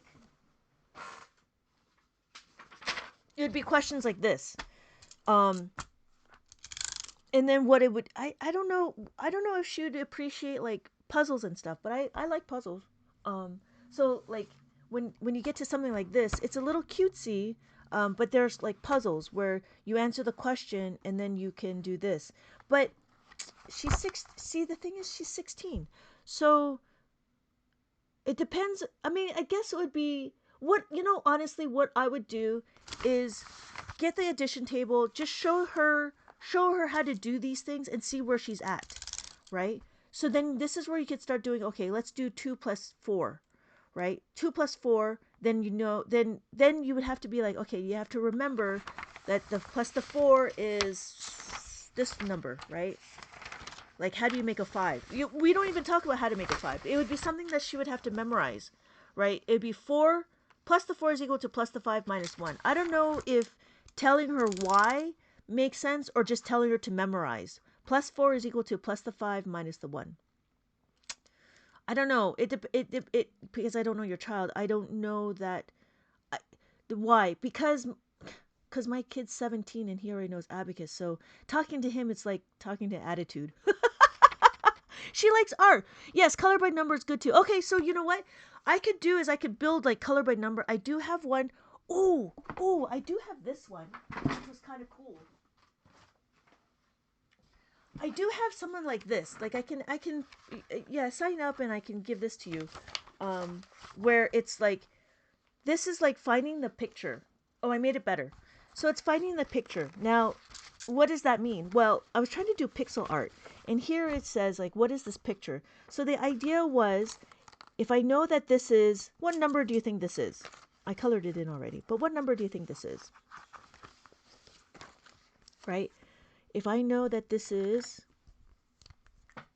right, if we have 5, 6, 7, right? And this is 5, 6. This number is 76, right? So I had it where you take it here and then you find 76. So then you color in the 7 and it's 67. I don't know what it looks like. It's been a while since I actually saw this this thing. But I have it where you have to decipher what the number is and then and then choose the number. That's what I did here. But if you were looking for something like this, I have something like that. And this is for the older kids where they kind of like to do things a little bit. But the idea was to do number recognition. And then after the number recognition, it would be adding and subtracting. And then after adding and subtracting, it wouldn't be as cutesy. It would be more like this. So then after the number recognition and the bead recognition, it would be more questions like this, if that's okay. Or, I can make more activities with like the higher numbers and stuff. So this student is in grade 1 or kindergarten, grade 1. And so we're going to be talking about the double digits and how to make it. And we're going to expand the form. And then the idea was to find it here. So we're going to take it and we're going to paste it here. So yeah, thank you. Yeah, let me know. But yeah, if anything, if this is not what you want, you could just go through the addition table and just start talking about the adding and subtracting. But the big thing I think would be to look at their questions that they have in math, but it would have to be adding and subtracting. You could do multiplication and division. Hopefully that they have their, see, in Abacus you have to know your multiplication facts, but it's another way of talking. Yeah, thank you for the compliments. Great ideas. I do appreciate it. I do. It's just one of those things, like trying to get to the next level, trying to explain it to other people, but also be engaging. But yeah, I could do the color by number for older kids. But I do plan on making another one for another book for the older kids. But I wasn't thinking it would be. I don't think it would be 16 because I didn't think that would be they would be interested. But I can do it. I mean, it's not a problem. I can do it. It's just I didn't think anybody would be interested. So that was the thing. That was the reason why I started off with doing the preschool one. Right. There are other books. You could, like, there are other Abacus books that are really boring, like this. You could do this. I mean, if that's okay. It's 60 questions, and it's a lot of the same thing. I mean, that's there. It's available too. I mean, I have it available as well, but not this intense. And it gets kind of boring. So there's that. But I do like my activities better. It's like this one. So yeah. But yeah, you know what? I will. That's a good idea. You know why? Because I also want to break into like the senior citizens. Because they said, you know, when you do crossword puzzles and Sudoku, it helps keep their minds active. And I actually wanted to do one for senior citizens, but again, I would have to figure out how to start it and then move forward. So maybe I'll like put that into the mix before I finish everything. But that would be the thing. It would be Yes, thank you. Your books look very interactive. Yes, the idea was that it would be gearing towards the younger kids. But if there's older people or older kids, then it wouldn't be as cutesy. Some people said that they enjoy it. But I think if I created something older, I don't think it would be as cute. I think it would be more explaining. So that's what I try to do in this one, where it explains a little bit, like this. Or the other one, which was the plus tens. The plus tens? Where's the plus tens? So I think with the plus tens, I was getting better at trying to explain it and not be as cutesy. So like here is this one where we talk about how to move it, right? We do the tens. So I guess I don't know if I would add, like I wouldn't add this as the adult. That would be a great idea for senior citizens. I love that. Oh yeah, yeah, yeah. So that was the thing, is to keep their mind active, right? And that was the thing. And I would have to like figure out how to like label it, because I don't know anybody's going to be like, I'm looking for math for senior citizens. I wouldn't know what the SEO term was. but I would make it something like this. Like it's more picture based, but as well as it wouldn't be like, here's the 10 frame. I don't know if this would make sense to anybody, because this is what the younger kids are using, but the old people like me, we never learned how to make a 10. I would just probably teach them how to do this, and this is what they would have to know. So the age on the cover turned my kids. Yeah, exactly. See, and that's the thing. Like this was geared towards, you know, young kids. If you wrote starter level, I would have to really think about writing a starter level. Like what it is introduction to Abacus, and I think what I would do. I don't know what I'd do. I'd have to think about it, like introducing Abacus um, to adults. That's what it would be. It would be introducing kids, because really teenagers are very close to adults, right? So if I wrote a starter level, yeah, it would be an introduction to Abacus for adults. I think I would say. So it would be like counting and then doing bead recognition, like I did with here with our live. And I do like going live because I love the interaction, because from the interaction I actually solidify like my thinking and stuff. So with all the things and all the questions you have, it's exactly because it's forming like how I'm going to present it. So when I do it, I wouldn't be talking about this in the introduction to Abacus. What I'd be doing would be do the bead recognition with the decimals and the columns, and then after they do the bead recognition with the columns, then I start doing with the questions. And then the questions would be simple, like just adding and subtracting, like numbers like this, but it would be specific. So then after that, it would be, again, it wouldn't be a page. It wouldn't be a full page like this. I guess what I would do is I would do something like this, where I would break it out. So these are all the plus 10s, and then these are all the plus 5s. So this would be one page, and then this would be the next page. So this one page, and then after this page would be the questions, and after this page it would be more questions. So in the introduction to the Abacus, it would be everything for adding and subtracting. And then I guess the next book would be doing multiplication and division. Yeah, yeah. It wouldn't be a big series. It wouldn't be a big series as big as the young kids, because the kids, I wanted to take it slow, and I wanted to make sure that they understood. Please don't change the font. It looks friendlier. Oh, fantastic. Okay, I'll keep the font. That's really good to know. Um, but my thought was, so because the kids are young, you know, I was gearing towards the kids are young. Each topic is one book. And I wanted to solidify it and make it interactive. But if I was going to do the introduction to Abacus, this would be one book. Because there's only so many questions, right?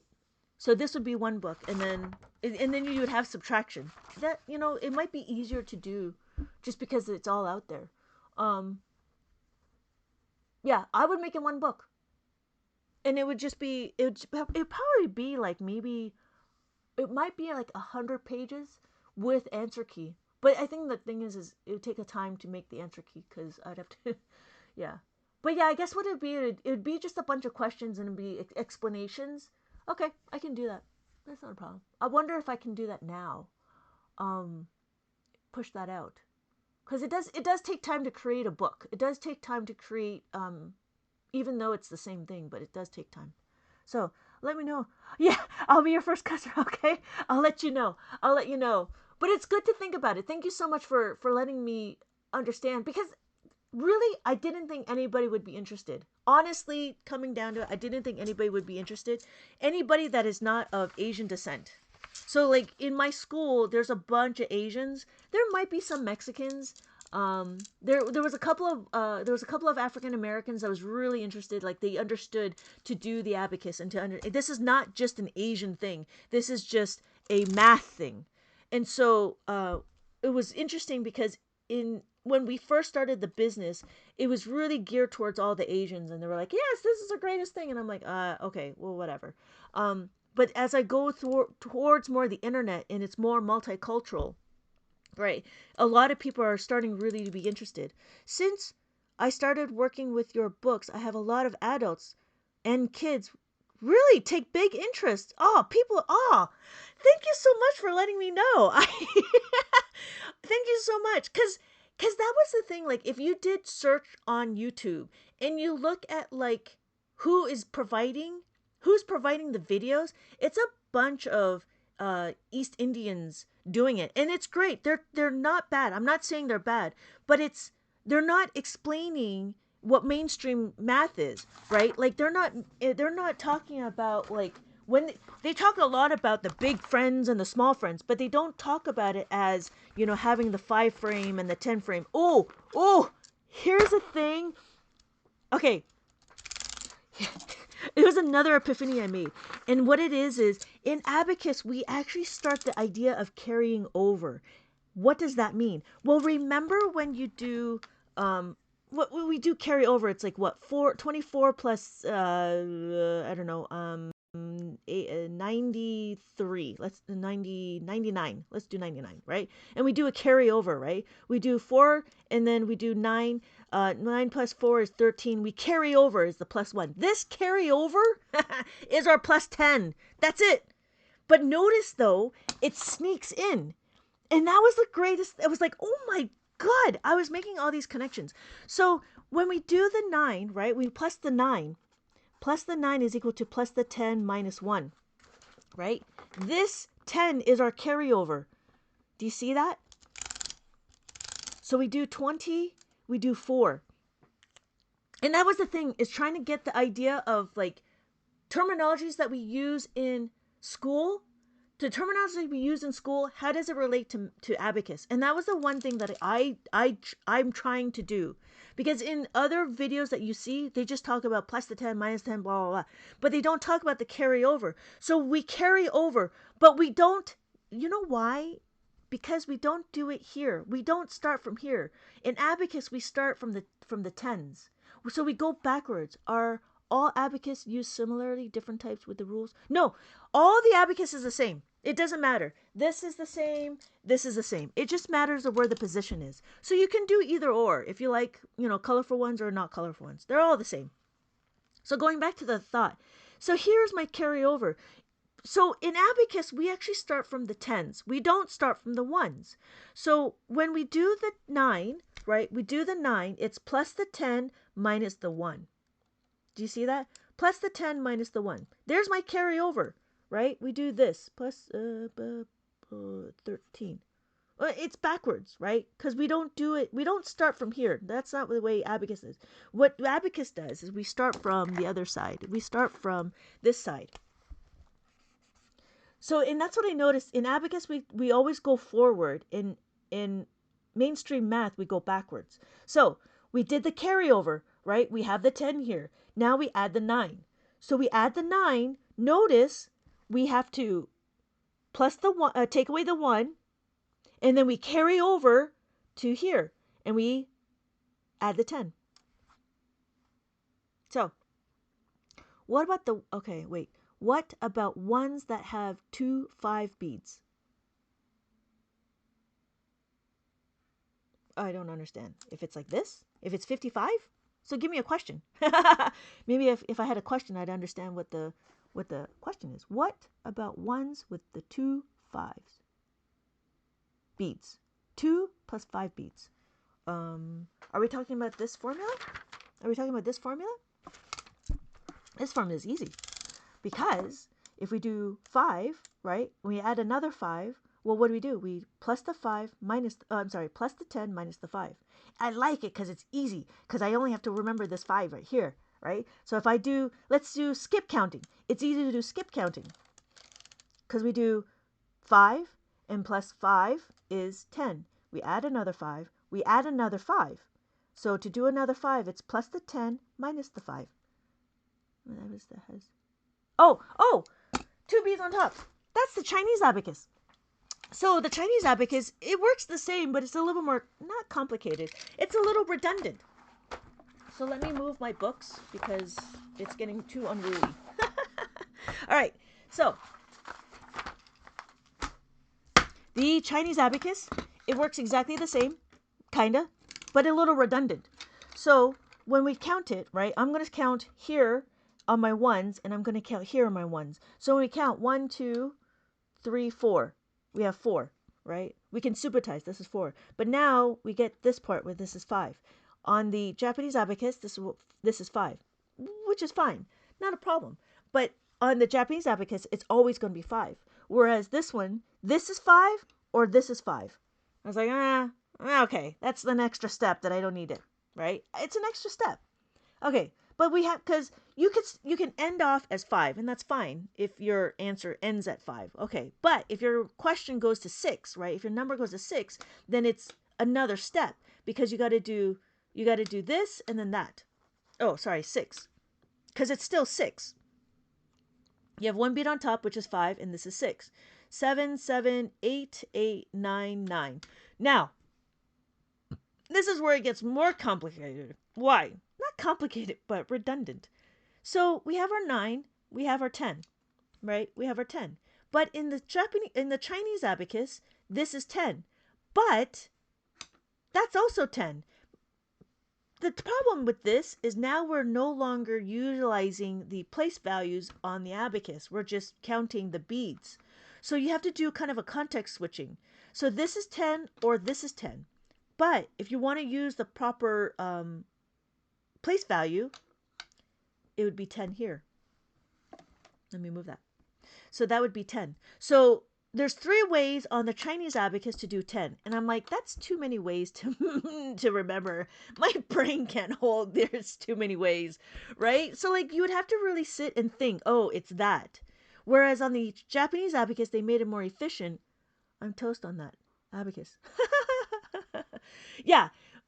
It takes a minute to be like, okay, what am I trying to do? You could, if you had the Chinese abacus, the 2 beads, you could just utilize the middle beads. You could. Or you can buy this. It's up to you. I mean, it's really up to you. You could, and the other thing is on the Chinese abacus, I don't think they put in a place value. Because the Chinese abacus isn't meant for competition. It's meant for calculating. Oh, which is funny. If anybody noticed, let me see if I can bring this up. There's this thing I found where abacus is everywhere. I don't know if you guys knew this. Abacus is everywhere. Yeah. Let me see if I can open that up. So, present slideshow from current slide. Okay. So this is my little spiel. Hopefully you can see that. So there's this movie called Willy Wonka, right? Let me see if I can move you guys. Oh, I don't see anybody. Hold on. Oh, so one of the characters is Abacus Crunch. Oh my gosh, I'm going backwards. Nope, I'm going this way. I need to find you guys. There we go. Okay. So we're back to the current slideshow. So if you notice, there's a character called Abacus Crunch, which I thought was kind of funny. It's like, oh my god, there is Abacus is everywhere. Oh my god. Okay. Yeah. So abacus is everywhere. If you notice, there's this abacus here. This abacus is a 10 beads, and it's 10 beads across, which is great. But they don't really do place values. This is more about counting the actual amount, and that was I think they call it the Russian abacus, where there's 10 beads right across, and you move them. I mean, it's great because you can see the quantity. So the next movie that I found that had an abacus was this one. Anybody know this one? Anybody know what movie this one was? I don't know if anybody. Yeah. So it was Wallowski. He had like an abacus with him. It's funny. It's from Penguins of Madagascar. They're starting to use abacus. Okay. So the next one was, my kid was playing this one game, and it's called Empires and Puzzles. And what it is it's match the items, and you can battle other people. So that's fine. But he noticed, and it was kind of funny, he actually noticed that there was a character called Pulverizing Abacus. And I was like, oh my god, they actually made it into a character. So he actually has a abacus as a weapon. Yeah, Madagascar. So this was one game, and then there was another. Oh, this one is a book. So I have a friend that read this book to his child because his child was, I think she has difficulty seeing as well. But this book is about this one young woman who was homeschooled, and it's an older book, and she was homeschooled, but they wanted her to continue to understand what it was about, to add and subtract. So what they did is they actually used an abacus in the book. And in the book, they used it out of acorns and needles. So they talk about sticking the needle through the heavy cardboard. And so so we could stand them up by themselves and then make an abacus with the acorns. This is a way people counted for 2,000 years ago. The first needle stands for the ones, and the second needle stands for the tens. And the third needle stands for 100s. And that was like kind of like, oh, they talk about the abacus. And that was an interesting thought. And then... Oh, and then there was this Match Factory game that I was playing, and it's like matching of 3, and it was interesting because inside here, if you notice, there's an abacus, and this abacus is what you might see in preschool or kindergarten, but they don't use it. Hi, Mirror's World, welcome back. Yeah, so. It was interesting to see like the different games and how abacus is really everywhere, but nobody really notices it. And so now I'm just trying to get to a point where I can, explain what it is and how easy abacus can be. So, thank you so much for the likes. So I hope the 2 beads make sense. It's easy. I mean, it's the same concept. It's just if you have it, you can utilize the middle parts. Okay. Ooh. Anybody have any questions? I've been on for almost 2 hours. Thank you guys so much for all the questions. I will definitely think about another introduction abacus math book for adults. And I guess I'd call it for adults and seniors. Because it'd be the same concept. It'd be adults and seniors. And then from there, it would talk about like how to move the beads. Yeah. Okay.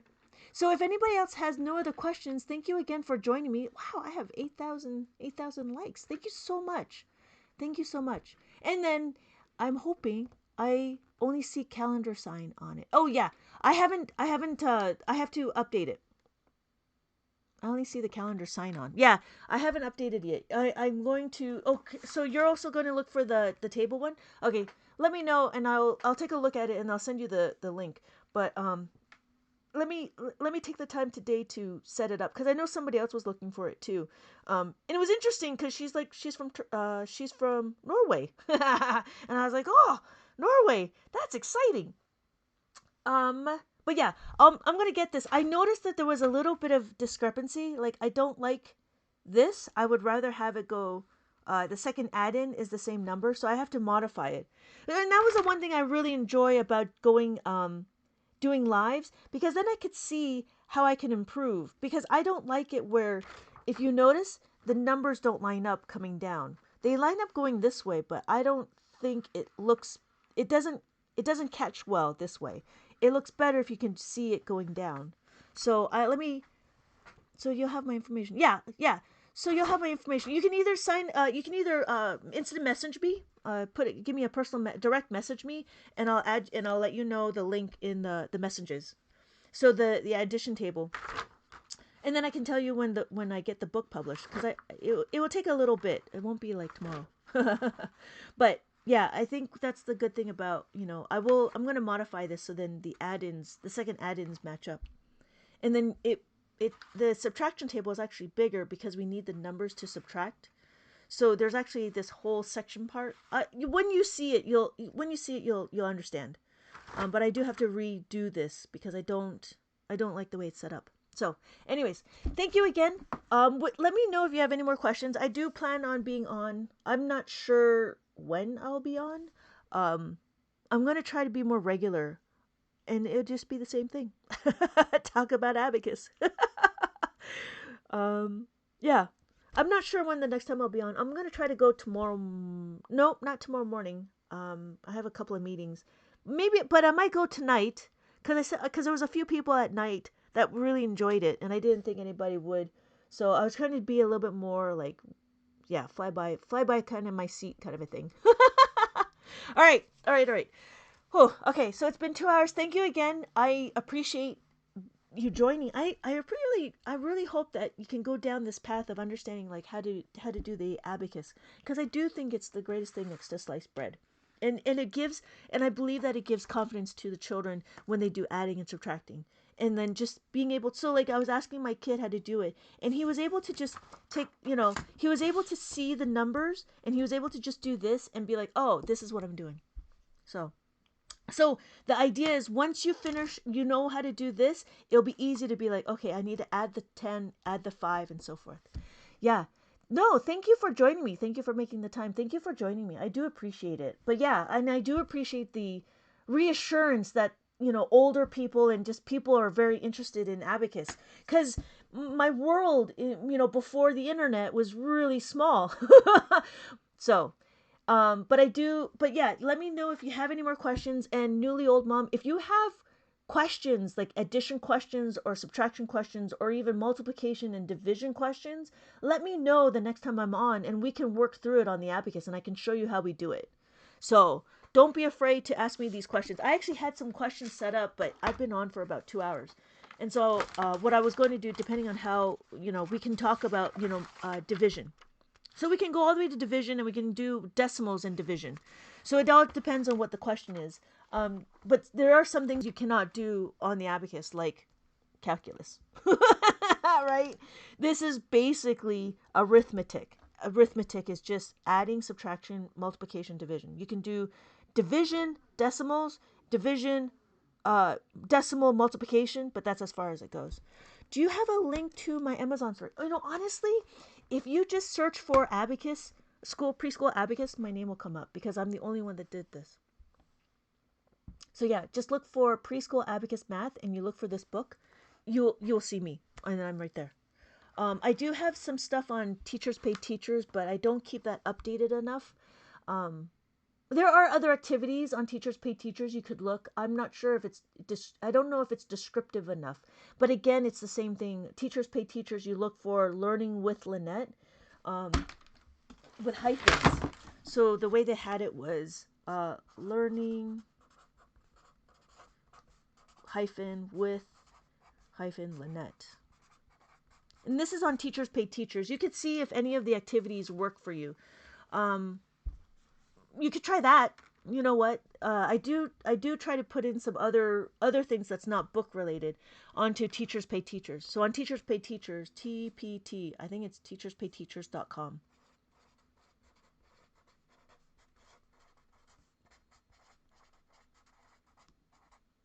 .com. Well, that did not work out. You can. Oh yes, thank you, Darbug. You can search for Lynette Young on Amazon. You could do that too. I don't have my name out. Yeah.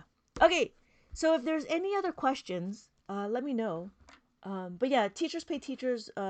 they have a few worksheets. You can look through that. There's a bead recognition on that one, and not as cutesy, but again, when I started this journey, it was about, trying to get the young kids up and going.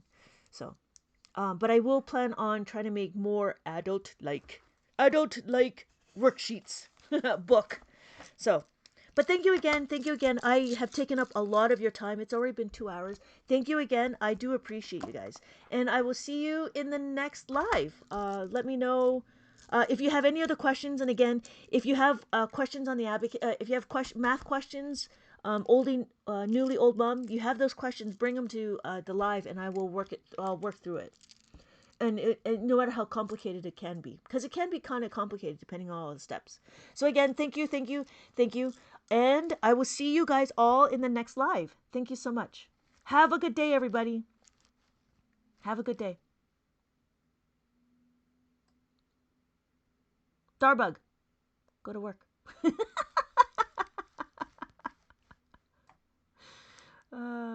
End my live. There we go. End my